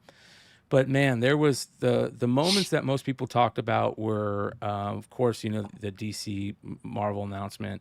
I know a lot of people talked about Philip Sablik's speech that he gave, and then also the thing I really want to talk about because it's freaking hilarious, and I want to see what you guys think about it. Bad Ideas Party, where they give, if you got a tattoo at the party, you got a Bill Sienkiewicz comic, limited to 10, a sketch comic. Did you guys see that? I heard that was happening, but I did not. I wasn't able to go, so I didn't get to see it. I would have totally gotten the tattoo. I hope he does something in San Diego with a tattoo artist, because I will get a tattoo. So, I mean, it's free, you know, right? You put Slayer on your back, a 10-inch Slayer on your back. I'll give you a 1-of-1 comic of monsters. A 10-inch what? A monster slayer. Wow, that's a different 10 inches that we're talking about here. 10-inch monster slayer on your back. Tattoo that on your back. Did I hear that? I'm going to give you 10 inches, Aaron. Dude, I'll turn him around and give him 2 pumps. I'm going to give you an Alabama rattlesnake, Aaron. Well, see, when he said Slayer, I was like, the first thing that popped in my head was Slayer logo. I was like, I thought that too at first. I didn't. Mark, I don't think Mark had said Monster Slayer, and he just said a Slayer logo. I was like, yeah, man, that seems pretty apropos. I was like, is that a stereotype at that point? You know, like to get a Slayer tattoo on the back. Right, because you are in a metal band, right? So. Oh yeah, Monster Slayer. Yeah, I definitely have to see the image again to decide on that. Let's do it, Aaron. Fuck it. Let's get a 1-of-1. That would be great. But I do know a lot of fun buzz from the parties and stuff. Like I know Tynan had an event that they did. The Bad Idea stuff. A lot of really cool stuff. And like I know Dennis. Dennis is the fart sniffing Eisner coffee shop owners. Sometimes, Dennis, there's like chef kisses that you just give out there. But yeah, like I think for the most part, the people who are there truly are retailers who do. I mean, they're there because they care, right? These are people who are they don't do, you know, they're not. They're proactive. I mean, the fact that you're spending money to be a part of the organization, also to go to this thing or whatever, like shows that you're interested in what's going on. So I think that, you know, I've always appreciated those retailers there. And look, do I think that Comics Pro is the most effective body out there? No, because I think a lot of things happen in motion. But the fact that like they're trying to do something is worth more than just not, right? They could all just be sitting at home complaining on their keyboards, but these guys are actually there trying to talk to publishers, trying to talk to creators. And it's honestly, it's a great avenue for, creators to be there. Like Tony Fleece was there. He set up. Aubrey Sitterson was there. He's got a new book that he was giving out ash cans, like hand numbered ash cans. I sold one for $100 today. Like, it's awesome. Like these things, and they're also giving retailers books that, here's some exclusive variants for the show. Like when we were at Skybound, we would do that with Walking Dead and Invincible and Birthright and stuff. And so like, you can find ways to it helps them to be there to take part in this. And do publishers and stuff listen to everything that they have? Yes and no. I mean, we took a lot of suggestions, but then there's also people who are just like, hey, like when you're a publisher that's doing well, like retailers don't have a ton to offer. They're like, hey, we're doing great. We're selling a bunch of your book. That's awesome. So it can get a little tough to try to like pull out worthwhile tidbits from them. But I think when they're looking for, when you're looking for interactions with retailers, it's one of the best places to go as a vendor or a publisher or an artist or whatever, because you get to basically hand sell your stuff to them for what's coming up. And I think it's a useful show. Yeah, I do. Absolutely. Yep. I hope here's what I hope. I hope next year that they do some panels with content creators or live sellers, to kind of like show that part of the world. It sounds like they didn't really do anything with that, and I think that that's a big thing to maybe for them to kind of look into next time and try and key in on that, and maybe that'll help whatever retailers they have. We'll see. Yeah, it's definitely something. I mean, honestly, Brian, that's something I had thought about, because I did talk to people, as I'm working with eBay and eBay Live, like I did talk to people about that, and there's multiple, retailers there who are doing that. Jen King's there, Chris Rupp's there. Like there are people who are doing live sales and talk about that as being a part of the business. And I can only expect that by the time we get to next year, where whatever state the industry is in, as we talked with Jesse and Dennis earlier, like I think that'll be much more of a part of most stores' business model as it comes across. So yeah. Amen. All right, speaking of parties, this was a video from our boy Swag. Did Swag get one? I don't think Swag got one, but I told him I He got said, the if you bad go idea take tramp me a stamp? video, yeah. So Oh, see, those aren't horrible flash tattoos either. They did like the fucking ones from like learning how to draw when you were a kid. I thought it was actually like the bad idea logo. If it was just like a general tattoo, like I can get a tattoo. hell That's not a yeah. problem. Yeah, here we go. No. Some of those right there. Like those if you them? look at the bottom. Yeah, I thought it was. By the way, someone called Richard G right now. And Hey, ask him. yeah, let's call some of these numbers, man. Careful Hey, these Dickie guys G. Oh yeah. Dickie G, where you at? Whoops. Yeah, that's my bad. Not that Hey, you send me a realize, you picture know. of your tattoo, bro. Was that Nick GQ who got a tattoo? Yeah, it was Nicky GQ. Yeah. But that is pretty cool, man. I thought that was another great bad idea for a promotion. What is one of the worst ideas that you can have? Get drunk and get a tattoo. That is one of the worst. yeah. It could be one of the best, though. It could be one of the best. But it definitely Should is do a bad idea. my idea for bad idea, dude. The inside outside comic book, bro.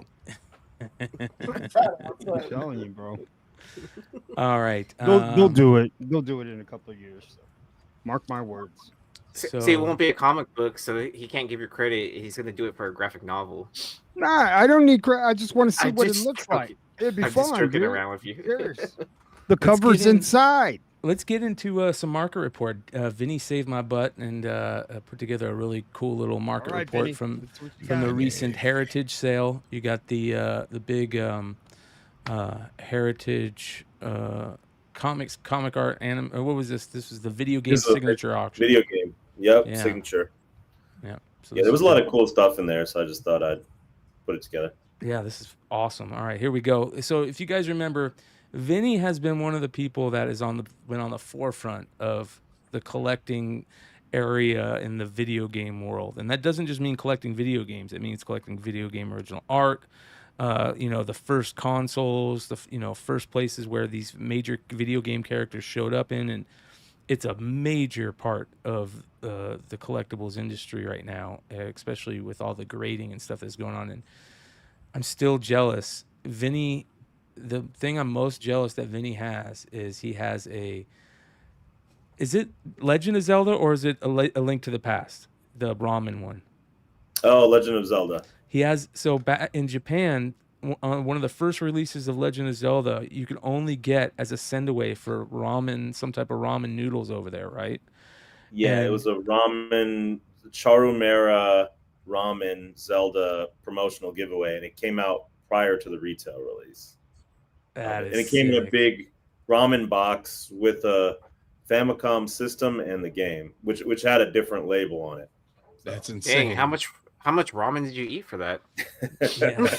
Dude, I had a guy go and scout it out for me in Japan, and he ended up finding it, and then here's the other problem. There's like counterfeits of this thing too. I found out later. So like I've like dug super deep with like these other collectors. I know 2 other people who have them, and it's like you gotta look at the label, make sure it's the right label, make sure it has the right serial numbers. It's just a whole thing. But yeah, it's a rare piece. It's definitely a rare piece. Yeah, I'm jealous.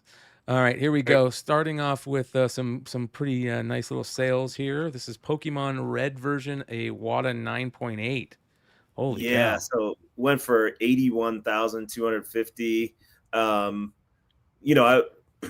you guys may have heard it before, may not. You know, I kind of talk about the variants as well, but this is an early print, and when you look on the back of this game, it has Sand Shrew, as the later copies had Rattata on them. So this is an early production copy that went for 81,000. Wow. Yeah. That's cool, dude. Yeah, these games are just out of control. I mean, some people were commenting on it. They were saying like, "Oh, the prices have come down a bit," but I don't think they've really come down. I mean, this is pretty substantial for these games. So I was happy with the auction. I thought it did great. Next we have a VGA 85 unopened entertainment system with the gray zapper too.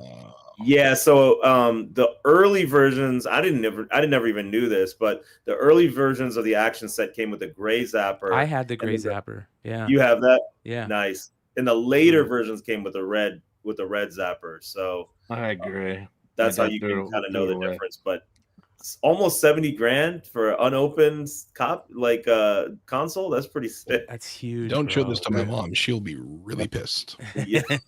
if I never opened mine, and mine even had world-class track meet. Wow. Oh, that's awesome. Power pad on it. Except nobody ever ran on it. You just slam there and stick your hands. Like yeah. Yeah, we used to take like not a pen, but like a battery and just rub it across there, and the guy would go flying down the track. Next, okay. There's the back of it. That's You've always been smarter, dude. Man, that takes me back. 68,000. Not bad. Yeah, man. I remember getting that set, dude. Calling my friends, y'all need to come over, man. Fucking A. Playing Mario Brothers till like 5 o'clock in the morning and shit. Dude, Super Nintendo games look so good in a CGC holder.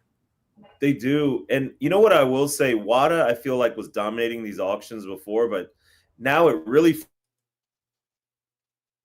feels like CGC is taking over. Like, I see CGC way more than I see WATA anymore. So I think they did what they wanted to do, and they've definitely come in and sort of taken over the graded market for these games. But Secret of Mana, of course, like a super nostalgic game for a lot of people, like near and dear to a lot of JRPG fans. And this one went for 62,500. Again, I've mentioned before that there is the Japanese version that predated it, which is Seiken Densetsu. I don't know about the pronunciation, but if anybody's looking for it, that is the version. And they actually had an unopened version in this auction that only went for like $1,300. I was mad that I missed it. Yeah. See, people aren't catching. They haven't caught on yet. Sometimes those will fall through. There's another. There's a YouTuber named Get the Greg Games, and he's gone super down the, Japanese video game rabbit hole, and he's just starting to see it. And it's what I've always said. Nostalgia is amazing, and I love collecting the nostalgia. But then after that, you start digging into the history, and you start finding some really cool stuff. So. Yeah, that is cool. That's dope. All right, moving on. We've got a Super Mario 3, a WATA 8.5 sealed Super Mario early production. Yeah, so I've mentioned this before, but the left is called a Left Bros version. So when Mario's hand is underneath the Bros, that's actually like an error that came on the early versions of the game. So that Bros is supposed to be over his hat, and if you notice that in later copies, you'll see it like that. So these are still pretty coveted. It's not supposed to be by his hand. It's supposed to be right here. Yeah, it's supposed to be right there. Yep. That's cool. Wow. Yep. And you'll see it on later copies like that. But 8.5, that's not bad. Almost 40 grand for that. 40 grand, yeah, 37. Yeah. Wow. That's cool. Jesus. Here's a big one. Sonic the Hedgehog, a sealed 9.2 at CGC. It's got the South San Francisco address that you talked about a few months back. Yep. And it's like 4 different versions of this game, and you have to look at the you have to look at the legal line down there. So the South San Francisco tells you that that's one of the earlier prints. And then there's made in Japan and printed in Japan. There's like so many versions of this game. So 26,000. yeah, I was actually about to bid on this. I mean, obviously it went way too high, but I was hoping it would go low. Yeah. Next we have a prototype of the Nintendo 64 Ultra. Yeah, I thought that was cool. This was like when they were first trying to figure out the design of the N64 controller. So this is a prototype. I mean, I think this is an incredible piece of history. This is something that they showed when they were like in photos when they were. It's got like a phone jack, dude. Yeah. It's all like they were still trying to figure it out. So this is just a precursor to it. Oh yeah. Thanks, Mayday. He says legendary collection callouts. Hype to see you guys talk games. Thank you. Appreciate that $5 super chat. Much love. Thanks for joining, George. Appreciate you, brother. Baby. Hope you're having one. That's very cool. Next we've got more Wii controllers.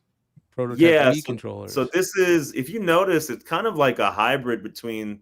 This is like as they were trying to figure out, from GameCube to Wii, like that progression. So if you notice, it kind of has a hybrid of both controllers. So they were still trying to figure it out. But this is what the early design looked like, and of course they have the sensor bar as well that came with the Wii and all that stuff. So yeah, it's pretty cool. That is cool. 11,000. Mm-hmm. Sony PlayStation. Wow. So this is a Japanese Sony PlayStation. I think this is something that I called out on the show that I was looking for a while back. I did finally find one. The interesting thing is on the front of the cover, just the way that the PlayStation is cropped, there's two different versions, and this is how this way it's cropped actually identifies it as an early print of the console. So interesting. Yeah, and just the fact that it went for 17,500, I'm like, damn, that's really solid, especially for the Japanese version of the console. Yeah, that's crazy. Yeah. This one's a big one. Halo, a launch team first production. Yeah, this is the not for resale version. So this is like one of the earlier prints of this game. I've always been looking for one. I haven't got one yet. There's the NFRs, and then there's also the do not sell before versions of the game.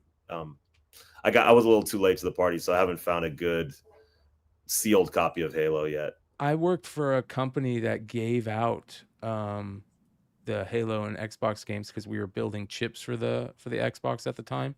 And I can't remember. I wonder if they gave these out. I don't remember how they were distributed, but because I remember those not for sale Halo ones for some reason. This is kind of cool. Nintendo GameCube Dolphin development kit. What?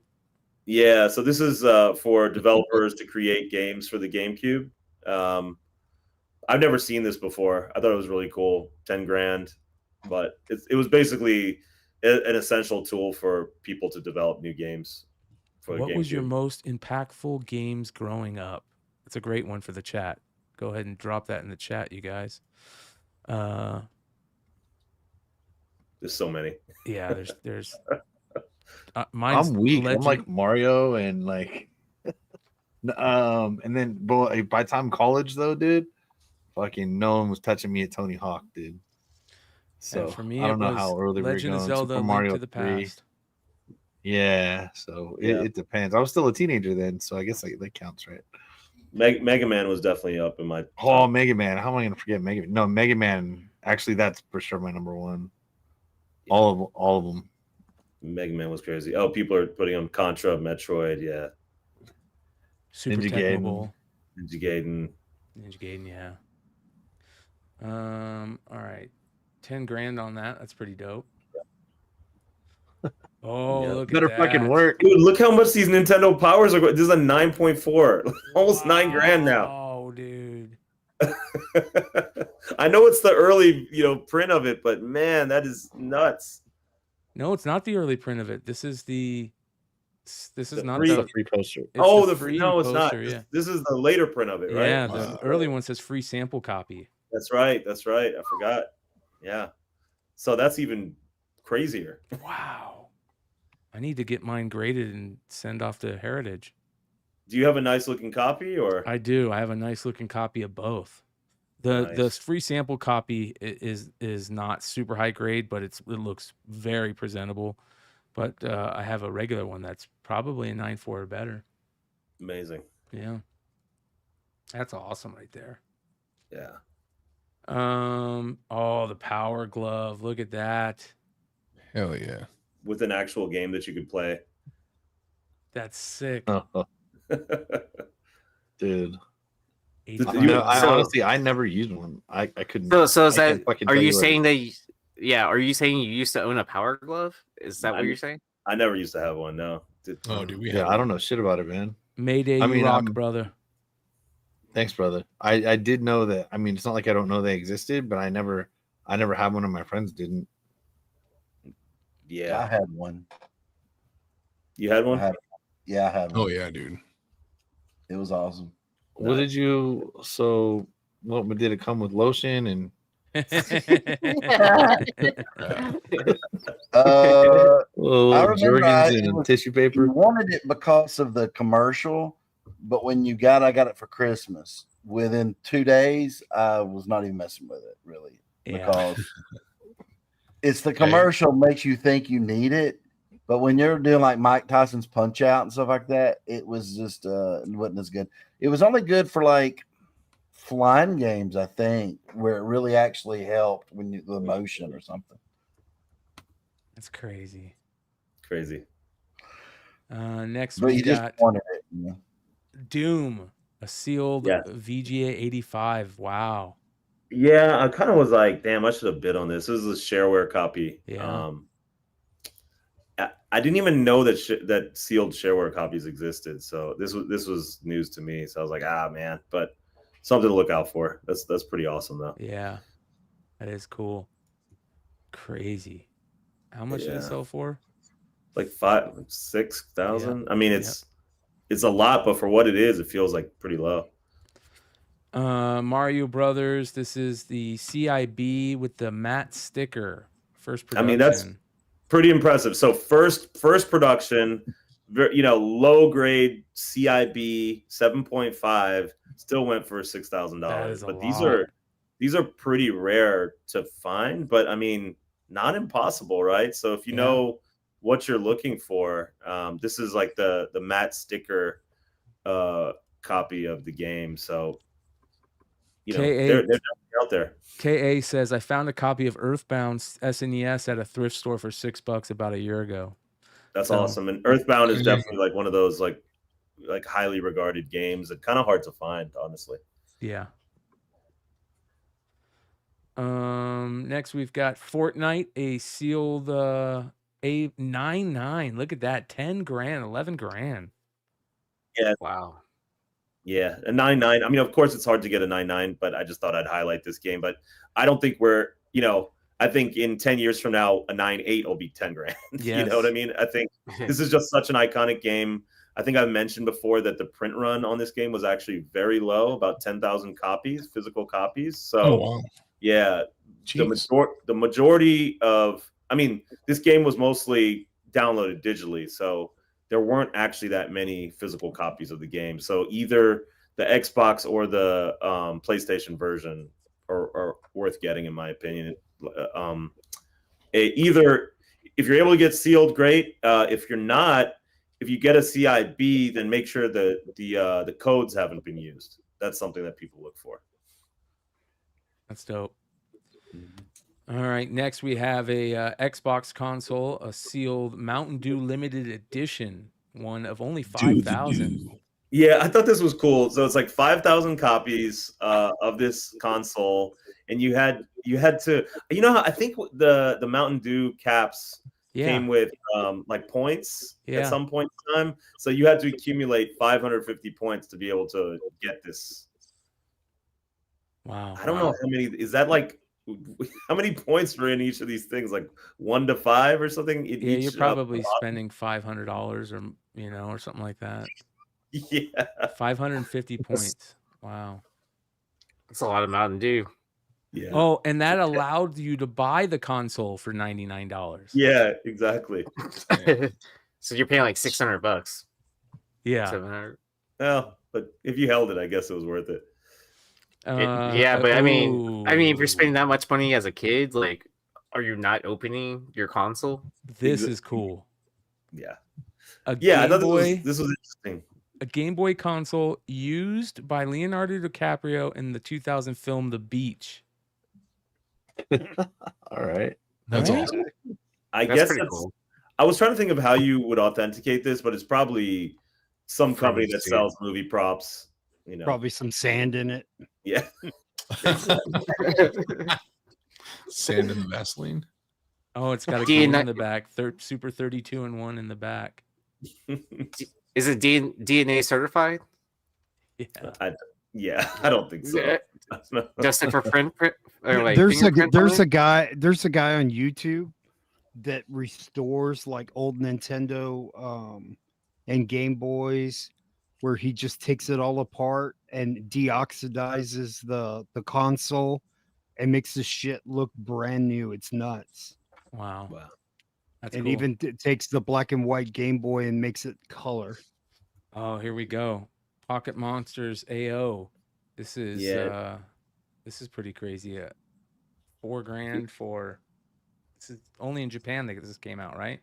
Yeah, it only came out in Japan. This is like kind of the precursor to there was a red and green, and then in the US it was red and blue. So this was earlier than the US releases. This came out in 1996, but this was also a later production. And I've shown this before, but I do have this was like the send-away version. So if you look at the back, that one has a barcode, and this one was the Koro Comics send-away version of it, which came out first. That's super cool, dude. Yeah. Yeah, you got to get yours graded now. You gonna grade it? You gonna grade those through CGC? Well, yeah, I don't know if CGC even grades these yet, but I mean, this one, I don't think this is unopened, but it is like a super clean copy. So, I mean, whenever they're grading these things, I'll probably start sending them to CGC. The trick is, I showed some games in this, like I showed the like the PlayStation, for example, right? Like you really gotta.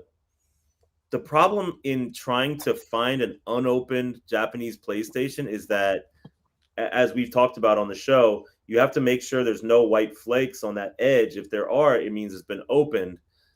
And, trying to buy something blind on a Japanese auction site and, actually find something that's been unopened and number two, hopefully not unused. I mean, hopefully unused is like a real gamble. So I actually just gambled like that this week on Final Fantasy. I found a copy of Final Fantasy #1, and I think it was me and this other guy just kept on bidding versus each other all morning, and it was like really irritating me. And I was like, I don't care, I'm gonna win this.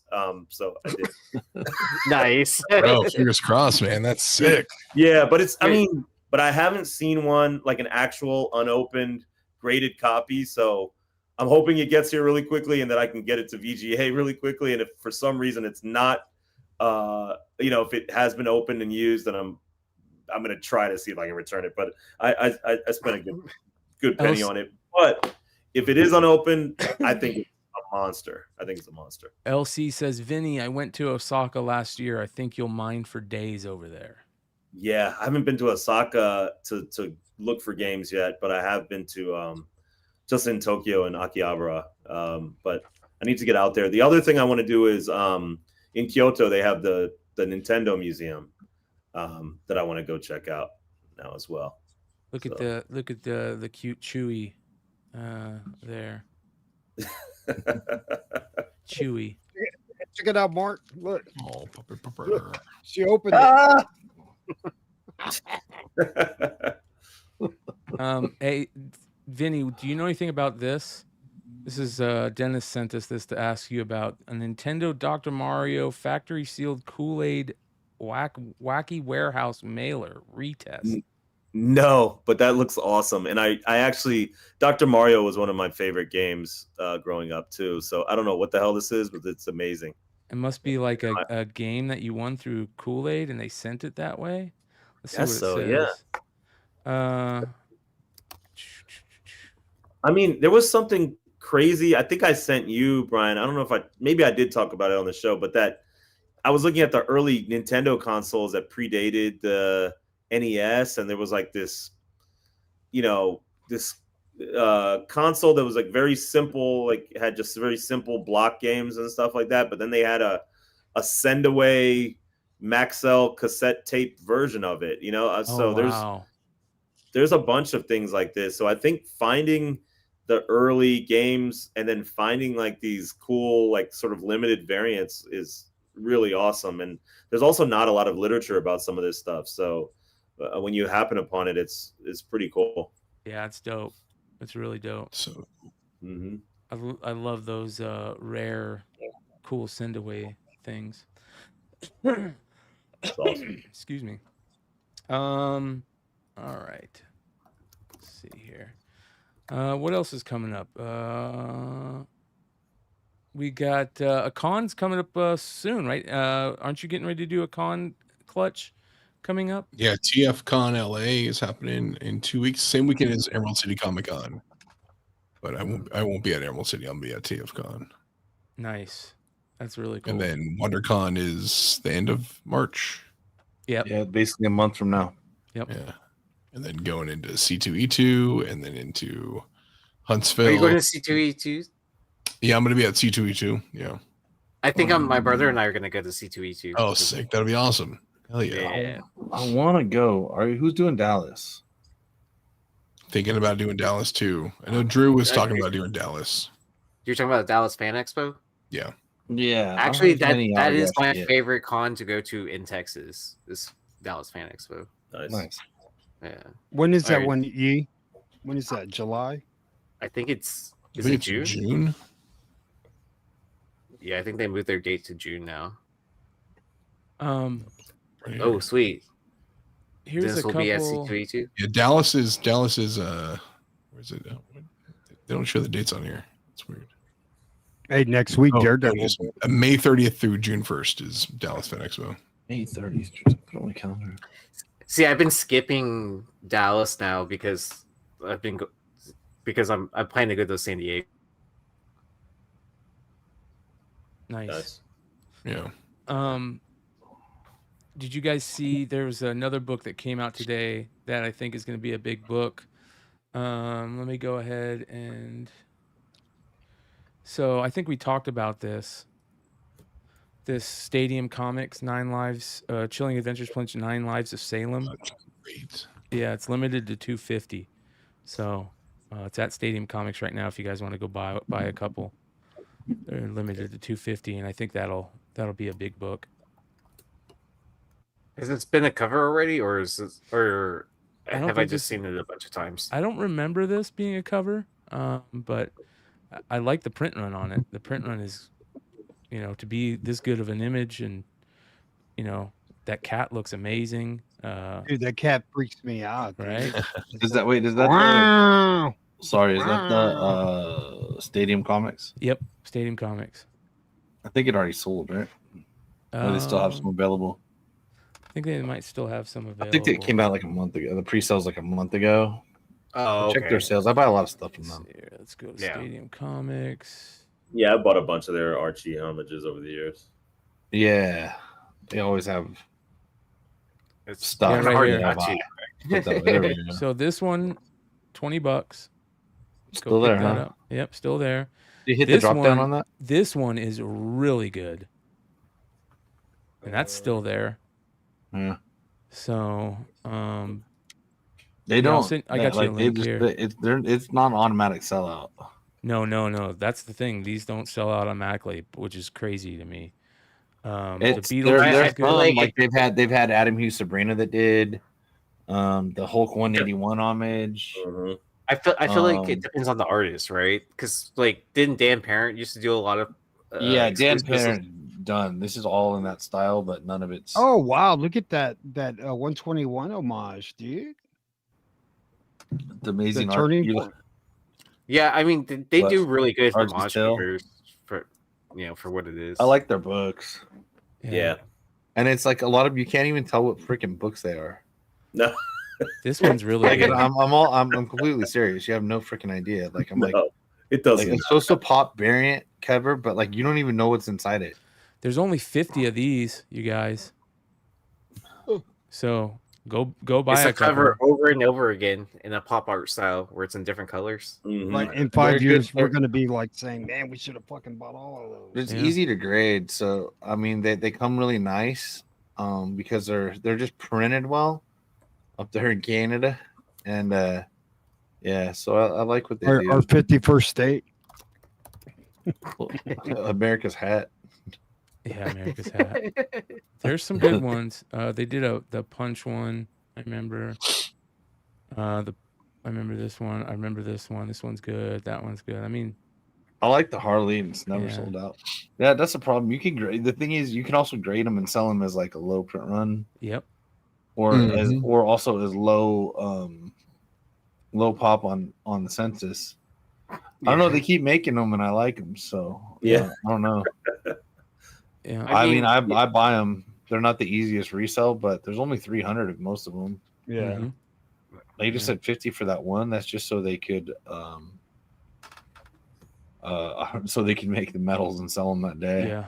Yep. Because they always make a medal, and those medals sell out. So Yeah. those are good purchases. And obviously, unless you mess up the back, the metal's generally going to be high grade. Speaking of metal, there is a metal cover that looked pretty interesting from Megan Hetrick. This Yuli's Vision. And then if that pops on the metal, that will be a cool book. She's like steampunk robot. So that one's really That's good. cool. These covers are interesting. Look at this. This is limited to. Oops, what just happened? Oh, I didn't mean to do that. Cover price logs me out at times. I know. It's the best website for comics on the internet, but Easily, and it's the best newsletter. If you Mhm. and it Yeah. newsletter's free, sign up for their new. Anybody in there, if you don't at least have Cover Price's newsletter, you're out of your mind. Yep. This is this is the best all in one, and it's just information. They're just giving you the information. Do what you want, you know. all right. So we got the pop. I got the pop kills. Whoop, whoop. Yeah, these Will Jacks. I got both. Yeah, I got a couple too, I think. They didn't sell. 500. They didn't sell out as fast as the Mark Spears did today, though. Good Yeah, lord! That I Mark had- Spears one sold crazy. No, I took a screenshot at 401 of being or 201 of being sold out. So I was sitting there and I was like, okay, I'm gonna grab these. I'm on exactly at 2:00. Normally I'm on at 2 on the dot. I waited until 2:00 and about 34 seconds, and I have all the information typed in with KRS. Like I can like click and log out. Like I'm already ready to go with them. Of course, shout out to KRS, of course. And yeah, Mark, your books were gone. I went back in there and I could have checked out with a 9.8, but I was pouting. So I had a couple of emails right after that, people getting upset with me about it, saying I collect your stuff, but I can't. You sell out too quick. I didn't get. And I one said I either. have nothing to do with that, though. Yeah. I said I Just I'm tell them to not- go fuck off, dude. dude, you got to fast finger it, man. Pretend you're I in elementary school. You know, like there's a lot of babies in this hobby, dude. Like Oh, if yeah. I want something, I'm gonna fucking get it. Right? You can't just half-ass it and like jump in like 2 minutes after it's a hot book and then cry that it. Bro, you do whatever you can to get the fucking book, dude. I Hey, sell. listen. I set an alarm. I had an alarm. I set an alarm. I There was you literally. go, right? I feel I was 30 seconds later than usual, and it was. and I Wow, have they a sold it for screenshot. 35. Yeah. The regular one. Oh Yeah. wow. So Hey, listen, I'm gonna say this. You're real making him quick. feel worse. No. I'm gonna say this. KRS is one of the top comic retailers in the game right Absolutely.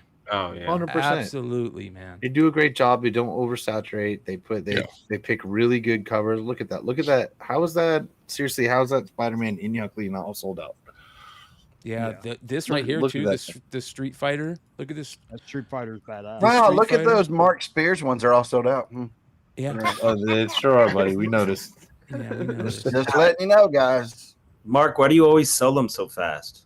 Yeah, what's the problem, dude?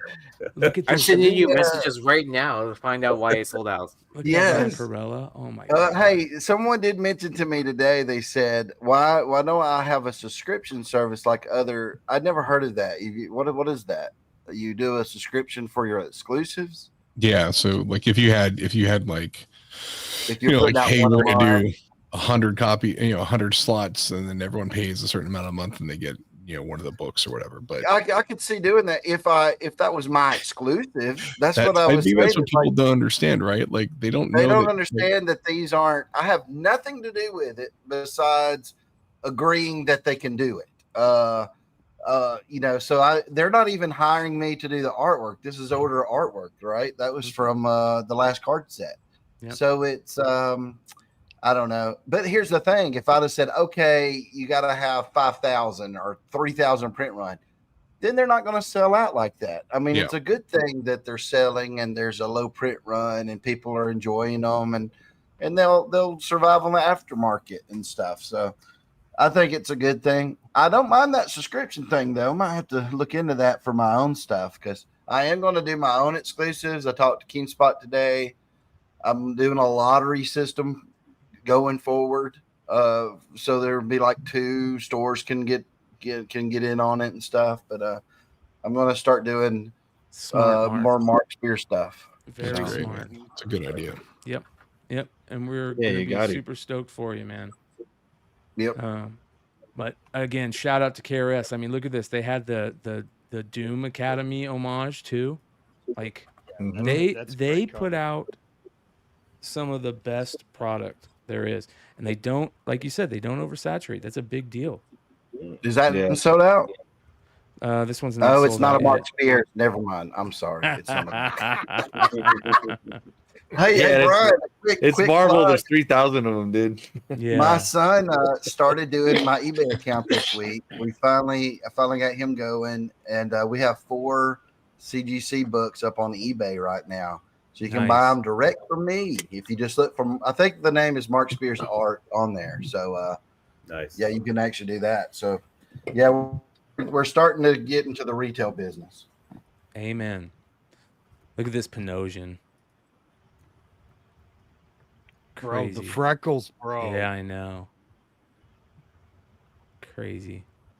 The Amanda Connor's good too. The 1 in 10. Yeah, that one's cool. Yeah, I like that it. one. Yep, she's great. And then we've got interesting Christian Ward. This is a distillery book. But I always look at Christian Ward's art. I like his use of colors. That one's a little interesting. Huh. Hold on. There's a couple more here. Sonia Montez has got a Grim Fairy Tale. Of course, you remember Sonia Montez from one of the top 4 covers of the year, I believe, last year in the Stein test. Look at that. Fantastic. Trying to take Mark Spears' color palette there, bro. Look at that, how Mark. beautiful that is. Fucking biters, dude. That's pretty. Yeah, that's a good one. And then we already talked about that one. Talked about that one. We talked about. Oh, this is a limited to 150. Look at that. Limited to 150. That's awesome. That's fantastic. That is RB White from Pocket Jack Comics. Guinevere and I'd the be white. Divinity Factory. I'd be white also. Yeah, I mean, RB White. I ate Arby's yesterday. What'd you get? Fish. Good. Got the fish sandwich. It was good. Yeah, regular roast You got beef. fish man. at Arby's? I know. What? Only Yeah, Alabama they got fish at Arby's, dude. They don't have fish at Arby's in California. We got the meats. We got the meats. We got the meats. Mark got the fish. What? And that is a new comic book day. So there we go. Not too shabby. Did we lose Vinny? You guys see Andor trailer? I did. I didn't like it. Is the music right? The what trailer? Yeah. Do you want to see it?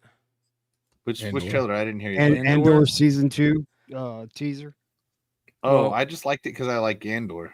I Well, didn't really we judge gotta- it. I if intentionally that did makes not sense. watch it, but if you guys throw it on, I'll watch it. All right. Hold on. We'll play it.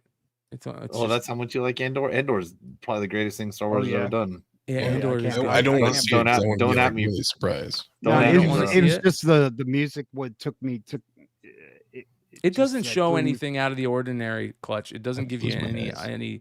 thought about what's going on. Dude, the ending of the first one, I mean, Oh, just it's goosebumps. awesome, dude. dude. Yeah, here we go.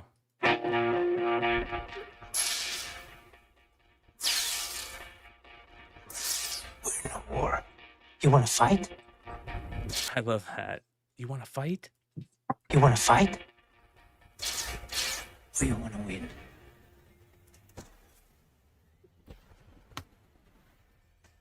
That was 16. Dream. The world is turning. All our hopes have come to me. And basically, it just continues to show all the players and doesn't really give it anything away. Yes, sir. But look at that cinematic. Like that scene right there is so good. I want to play that again. That's a scene that Star Wars needs more of. Look at that. That's beautiful. Oh, yeah. So yeah, I mean, just hopefully the same team, whoever's on it. I don't always memorize those things to tell you. The Oh truth. yeah, they are. yeah. There we go. Then I'm good to go. Yeah. Well, big news. Kathleen Kennedy is gone. It's being reported that they finally gotten rid of her. Amen. Yes. Thank you. So maybe Star Wars fans can start being Star Wars fans again. Look at, I think that's been rumored for so long, and now that we finally hear it, it's like part of me doesn't want to believe it, but get her out of there. So it doesn't look too bad. It looks very cinematic, and that's kind of what we want from that series, right? Rogue One was so good. Interesting is who they're going to put in her way or in her place. Who are we going to get over there? I know everybody for the longest time was saying they wanted Filoni, right? That would be amazing. But Favreau. Jon Favreau. I'd rather have Filoni than Favreau. You know what I mean? I worry though because some of the stuff happened on their watch too. That's I true. mean, that Boba Fett, those Amen. bicycles or whatever, mopeds, Oh yeah, and that Boba fucking Fett. sucked, dude. Yeah. The whole, there's a lot that now maybe their hands were tied, and they, it was. We don't know whose decision that stuff was, but no matter what, it can't get. Well, I won't say it can't get worse. I mean, it could, but It's so funny. maybe I did this not is a hate chance the to do that. go-karts. I didn't hate those motorcycles. I kind of dug them. I hated the whole series. It was boring. I can't work with Clutch anymore. I'm done. I will freely admit that I have a much higher tolerance for middle of the road stuff when it comes to like film and television media, just because I know like how many cooks go into the kitchen. You're just like, you're never going to get a perfect thing, and when you do, you cherish it. Otherwise everything's going to be middle of the road. So I take it all with a grain of salt and be like, all right. And I enjoy that for. I think we know what, we got spoiled, man. Like it was just the run of our lives, it's like great movie after great movie. And we were just enjoying it. And then COVID, and then fucking all the shit went to woke and just it just got ridiculous. Well, I just like I'm like Clutch on this one. I think like when I'm gonna get the characters and the things that I want on a big screen in a good way, I'm happy to get it. So I could sort of, it was easier to take that for granted, I think, during the Marvel run up to up to Endgame, Infinity War, whatever. It was easier to take that for granted, I think, but I'm fine with seeing my favorite characters. I got to see Doomsday, I got to see Justice League, and they weren't fucking perfect, but they made me happy. Those were good. That was like, yeah, they're good, but they got shit on all over the place, Well, man. they did. And I thought they were absolutely great. I thought DC cast really well. You know, nobody's gonna hate on the whole Marvel universe. I like the shows that came out. I like the Marvels. You know, Captain Marvel took me a couple times, but like, yeah, there's a lot of different stuff going on. I liked that they went like a little wild with Moon Knight, things like that. You know, some of the Star Wars stuff. You know, it just that some's better than others. Let's put it that way. And yeah, sometimes there's people in charge. And let's be honest, man. Like when an author writes, like, okay, Stephen King, body of work, insane, right? Are all his books good? No. You know, I haven't read them all to tell you that, but like, but I know they're all not good or acclaimed. There's just going to be some misses out there. So I'm just glad that we get things that we love. They finally sort of paid attention to us and made us these love stories. And some of the things that people didn't like as much, they're trying to figure out what works a little better, you know. So we'll see. I'm still here for the big screen, man. I still like to see things on the big screen. Oh yeah. I mean, yeah. nothing. So, yeah. That experience, like, Yeah. it's electric when the theater's fucking packed and everybody's Oh, it into was it. great. Like, I had a crew in LA that we would I mean, we get online the first day and buy, you know, 4 to 8 tickets for any Marvel or DC movie for that Thursday night, maybe Friday, and that's it. And I try to do like what Sean just did with Andor, and we try to ban major spoilers from people's you know, like the CBSI and G Plus communities and things like that. Try to ban spoilers and things like that because we waited so damn long for these things. And that's it. So I still kind of keep that mindset, you know, unless it's something I really don't want to see. There are things I haven't been excited for, Eternals, you know, things like that. You know, good to see Captain America, but I mean, it wasn't an outstanding. It was a fine movie. It wasn't wasn't outstanding, you know, by Marvel standards. By regular standards, I think it was Yeah. a little bit par. That's my opinion. But yeah, if you give me the heroes I like on a big screen or the villains I like and make them go boom, I'm good, man. I'm good. I don't rely on perfection, you know, because we've had some perfection, and we had Marvel be able to somehow put together 30 good movies in a row, right? Like, when are we ever going to get to see that again? From all the stories that we learned growing up, you're just never going to see it again unless they figure out how to do. Well, that's not even correct, because X-Men, we've already got some pretty good damn X-Men movies out there. Oh yeah. You know, so I don't know. Yeah. Oh, did you see? Speaking of explosions, did you see what they did at a Linkin Park concert recently? Someone held up a sign where it said "Directed by Mike." Oh yeah, I saw that. Yeah. Yeah, that was so good. Yeah, that was absolutely awesome. That was I just saw the post so that was a recent show. Yeah, I mean, because isn't that the chick, the singer? Yeah, I didn't pay it. Yeah. So it has to be recent. Okay. Yeah, I'm just so glad it wasn't a cell phone being held up. You know, like, to be completely honest, like, Well, it was a cell phone taking a video of the banner, yeah, which is fine. But the person holding the sign, like, you know, they did their moment. You know, it was good timing too. It would be better timing if they actually were playing the movie on the phone and then it popped up like right then. That would have been pretty awesome. Yes. Yeah, in a major way. Holy cow! That would But have yeah, been that was pretty amazing. Yeah, like that clip was like I was dying. Yeah. It was funny. Bro, Daredevil, less than a week. Yep. Yeah, that's. I mean, come on. I mean, I don't think Marvel wise. I think that's what we're excited for. Yeah. You know, hey, it's so they're gonna. I'm sorry. Is it on Disney Plus? Yes. Yeah. Are they dropping it all at once? I wish. They're probably not. They're It's not. Disney Yeah, Plus. I don't fucking blame them. I don't know. I don't know that many people subscribing these days. Man, stretch that out, man. Stretch it out. Yeah. I'm subscribed to Hulu, so I paid to add that on because I don't care about ESPN Plus. So it was like $2 a month. Because I can watch ESPN free on.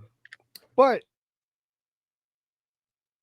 Disney Plus, and then you go to the IP and you see all the content there. It's pretty amazing. Like you click on Marvel and you select any Marvel movie you want to see. You click, yeah, and most people have fucking DVDs and Blu-rays and shit, but it's just impressive just to like whatever you want to see. And you just To click scroll through on it. the catalog. Yeah. You guys want to see something super cool that I never knew about until today? Yes. This 1995 Upper Deck Collector's Choice Ichiro Suzuki basketball card. What? So he Alright. did a media appearance with the NBA, and to do the media appearance, he asked for them to make him a card, and they only made 200 of them, and they were all given to him. Oh boy. Whoa. Wow. They were all given to him. Yep. Yep. Oh. This is from Nat Turner's Instagram, who's the guy that owns PSA. And he says, super excited to have finally picked one of these up. That's crazy. Right? It's kind of like the President Bush Topps 1990 Topps card where they only made 200 of his Yale baseball card and gave them all to him. Ichiro does not get a lot of credit for how great he was. Oh, yeah. He was. Oh, yeah. Top like 20. if he came to the major leagues at age 19, he would have 4,500 hits. Oh, Yep. for sure. For sure. Yeah, he was just a hitting machine, dude. I wonder if PSAs will grade a clutch card. So. Oh, that would be dope. Oh yeah, I'm actually filling out a submission right now, so I'm gonna throw that in there. That'd be I'll let you know dope. what happens. Yeah, this is super cool. I got one too, Yee. Yeah. There was. Well, I'm gonna be first on the pop. I'm gonna be pop. Whatever. Pop one. So there was also where Tom Brady opened up a box with Nat Turner of 2000 Bowman Chrome, and they pulled a Brady rookie, and Brady signed it for him. But that's not the coolest thing. In the same box, they pulled a Peyton Manning, and Brady wrote probably another touchdown pass, Tom Brady, on a Peyton Manning card. Oh, that's awesome. Wow. Oh, did you see what Tom Brady was grading with PSA? Oh, I saw that. You. Yeah, so he was I think it's on the PSA Instagram. PSA. But yeah, they were grading cards from his personal collection that were autographed from when he was a kid, right? Yeah. Wow. So it's like 2 cards that they're showing. I bet they all come back 10s. How am I supposed to feel if this Mother Tucker turns around the Raiders? He's gonna love him, bro. God damn it! Let me see if I can find it. Everybody wants to be his friend. I would love to have that Pete Rose. Look at that Travis Hunter, dude. Charlie Hustle, baby. All these are this Vince Carter this week's month's magazine is awesome. I have one of these. I also have one of these. Dang. For sale, unopened, right now. You're supposed to text me about that. It's available. I know a bunch of rich Niner fans, dude. Yeah, hit them up. Let them know it's up there. Was it on eBay? Yeah, if they want it, I'll make a deal with them off eBay. Okay. Jessica Alba, bro. Yeah, I'll send you the link. Yeah. Look at this show high. What is that? A Is 2024. that from the World Baseball? Imagine this show high superfactor auto being fulfillment result from a mystery auto redemption pulled out of 2024 Bowman. That was the case here. A true grail is now further elevated with a dual PSA 10 grade. What? Wow. Dude, can I buy that for $100 and defer payments for 10 years? I'll give you 60 billion, but I'll pay Yeah. in 10 years. Yeah. I probably won't own it anymore. But Wow. I haven't opened. Oh, look at that. Scataboo. That's a dope card right there there. you go.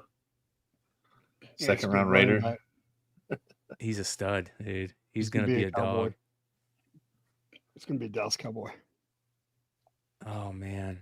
I just look at cards and I get the itch, but I haven't bought in any Prism football or basketball. I'm staying away, even though they look good. I think I'm gonna try to open a box of Series 1 at some point in time. Because why not? See that Griffey go down? That Griffey that tops 1990 with the I've blood.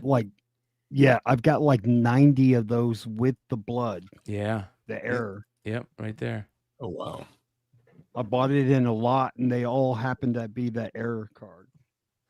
I like this Kobe. How many This of the- 97 Kobe. Look at that. How many of the no-name Frank Thomas do you have? 0. Oh, look at that Dominique from 91 Flair. This is all remember nostalgia that. right here. Look at that Kemp. Sean Camp, bro. Yeah. Man. This is crazy. Matthew Kachuk, I got to get me one of these. And his brother. Yeah. I had one of those. I sold it Yep. for $7,000. It wasn't a 10 though. It was a 9. That Luca, bro. Yeah, that Luca. Did you hear about this kid right here?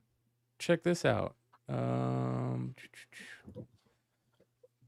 This kid's name is Jesus Made, and he's a 17-year-old and just made his debut in the top 100 prospect list.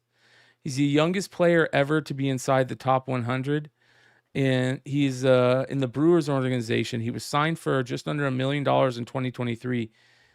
He had a card in this Elite Extra Edition. It sold in January. It was selling for $4. Now it's selling for $311. Bro, Jesus made. Jesus Seriously, made. this guy is Bro, designed. badass. I mean, come on, Right? dude. Bro, What a beast! This guy's gonna run this game, dude. Like, let's go. bro, Legit numbered auto from the Lord. bro, His bro, that's some first good was karma right 777. there, bro. That's He Jesus. should clutch. He should have 777 on his signature, bro. Let's go. That's sick. So yeah, that was. See, at pretty- first I thought you said Rays, and I was gonna make it a minor joke, Yeah. but then you All right. said Brewers, so I was So- like, oh, I can't. The final thing I want to talk about, we're almost at 3 hours. The final thing I want to talk about is this is kind of crazy. This is what flipping is all about.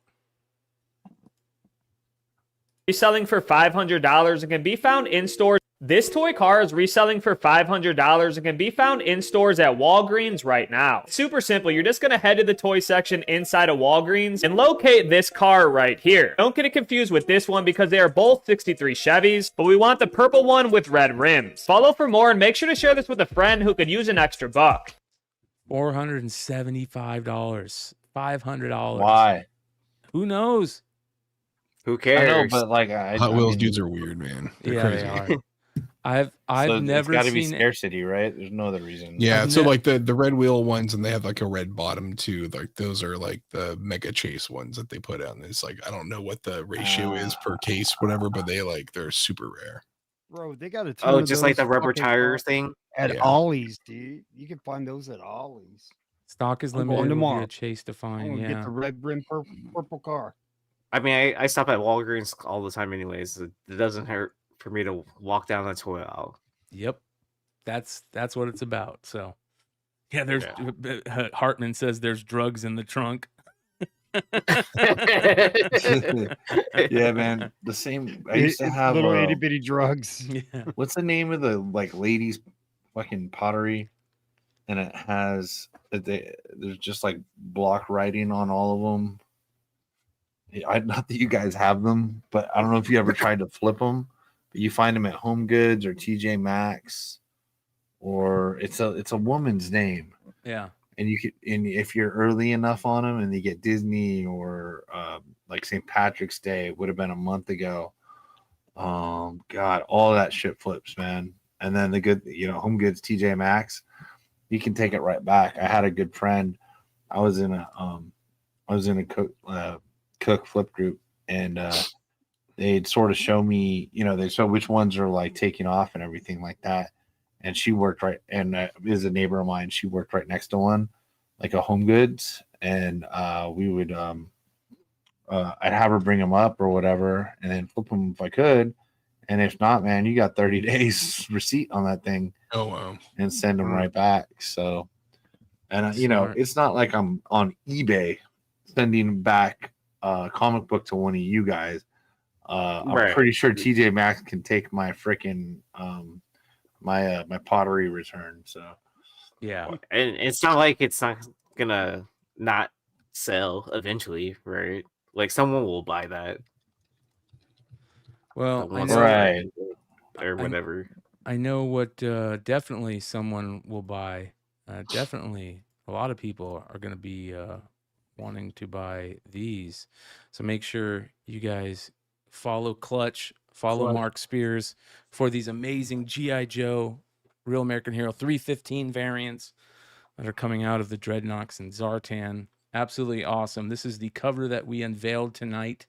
Comes with a beautiful variant where he's turning blue. And then, of course, a foil, beautiful foil, too, and a virgin. So make sure you guys keep an eye on Huntsville, Alabama Con and WonderCon, where these are going to debut. And follow Clutch's and Mark's Instagrams as well. So very, very cool shit. And that being said, what do we got coming up? You got a sale tomorrow, Leg? Yep. Well, Wednesday, Thursday, Friday, Wednesday and Friday, 4:00 Pacific, 7:00 Eastern. Tomorrow, 6:30 Pacific, 9:30 Eastern. I'm running every every Wednesday, Thursday, Friday right now. So please jump on. It's $5.99 shipping. So if you can come into all three shows, I really don't care. I prefer you pay over the weekend, and I ship next week. And yeah, that's it. No matter how many comics you buy, start everything at a whole $1. Like literally 99% of it starts at $1. The only time I don't is usually if somebody buys something and it goes for like 45. And I have another one, I'll start it at the same price because I don't want to make it look bad for the person who just spent their hard-earned money and it goes cheaper for the next guy. I don't think that's fair. That's the only way that I think I run any books like that. So anyway, yeah, Wednesday, Thursday, Friday, that's every single week. Big Leg. If you look up on my IG or eBay, you should be able to find me there. So. And Clutch, you got a con, a local thing, TF Con, right? Yeah, TFCon Los Angeles is in a week and a half. So 8th and 9th in Burbank. There we go. You got any eBay live sales you're going to be doing in between that time? Probably do it after I get through that, and then I'll start doing them up until we get to WonderCon and once the season goes. It's just been trying to get the warehouse in some sort of shape so I can get my stuff figured out. But yeah, oh yeah. I will be on Whatnot, not tomorrow night, but instead of doing Thursday night, I'm doing Friday early, and we will have these available. Not only will we have these are the Hulk packs that we're going to have available. We're going to have a bunch of early Marvel, G.I. Joe, and Transformers. We're also going to have some packs from the original, from the first go-round of these. I got a couple of packs. Oh, yeah. We're going to have Nice. a lot of extra stuff. We're going to have some trading cards. We might have some Mark Spears cards. We might have some other fun stuff. So come hang out with us. That'll be on Friday early, The link is in the description below. Go check it out. So I'm gonna be in Huntsville, Alabama with Mark running security. hell yeah. I'm gonna be Let's go. well, I'm gonna be in charge of access control, surveillance, Please do it, Red. incident Please. That would be so response, policy enforcement, and asset number one is asset protection. Amen. Oh, So it'd be so awesome. Did you say ass protection? Ass protection. Whatever Everybody he needs, else, bro. he's He's right a behind me to walk with me. He's gonna And, put that foreign, Joe- snare on your neck and too. in charge of pouring lemonade for Mr. Spears. And then Joe and I will be on Long Story Short tomorrow night on Nearing Nirvana. There Hell we yeah. go. There we go. Shout out to Laura who was in the house in the chat tonight. Make sure you guys go sub up over at Nearing Nirvana. Come on. Yeah. So we'll see you guys all soon. We'll be back House of Stein on Friday and Monocomic Mayhem on Saturday. And thanks for everybody that supports us over here. We appreciate the hell out of you guys. Much love. Yeah, love the chat, bro. Hell yeah. Hell yeah, guys. We're out. Peace.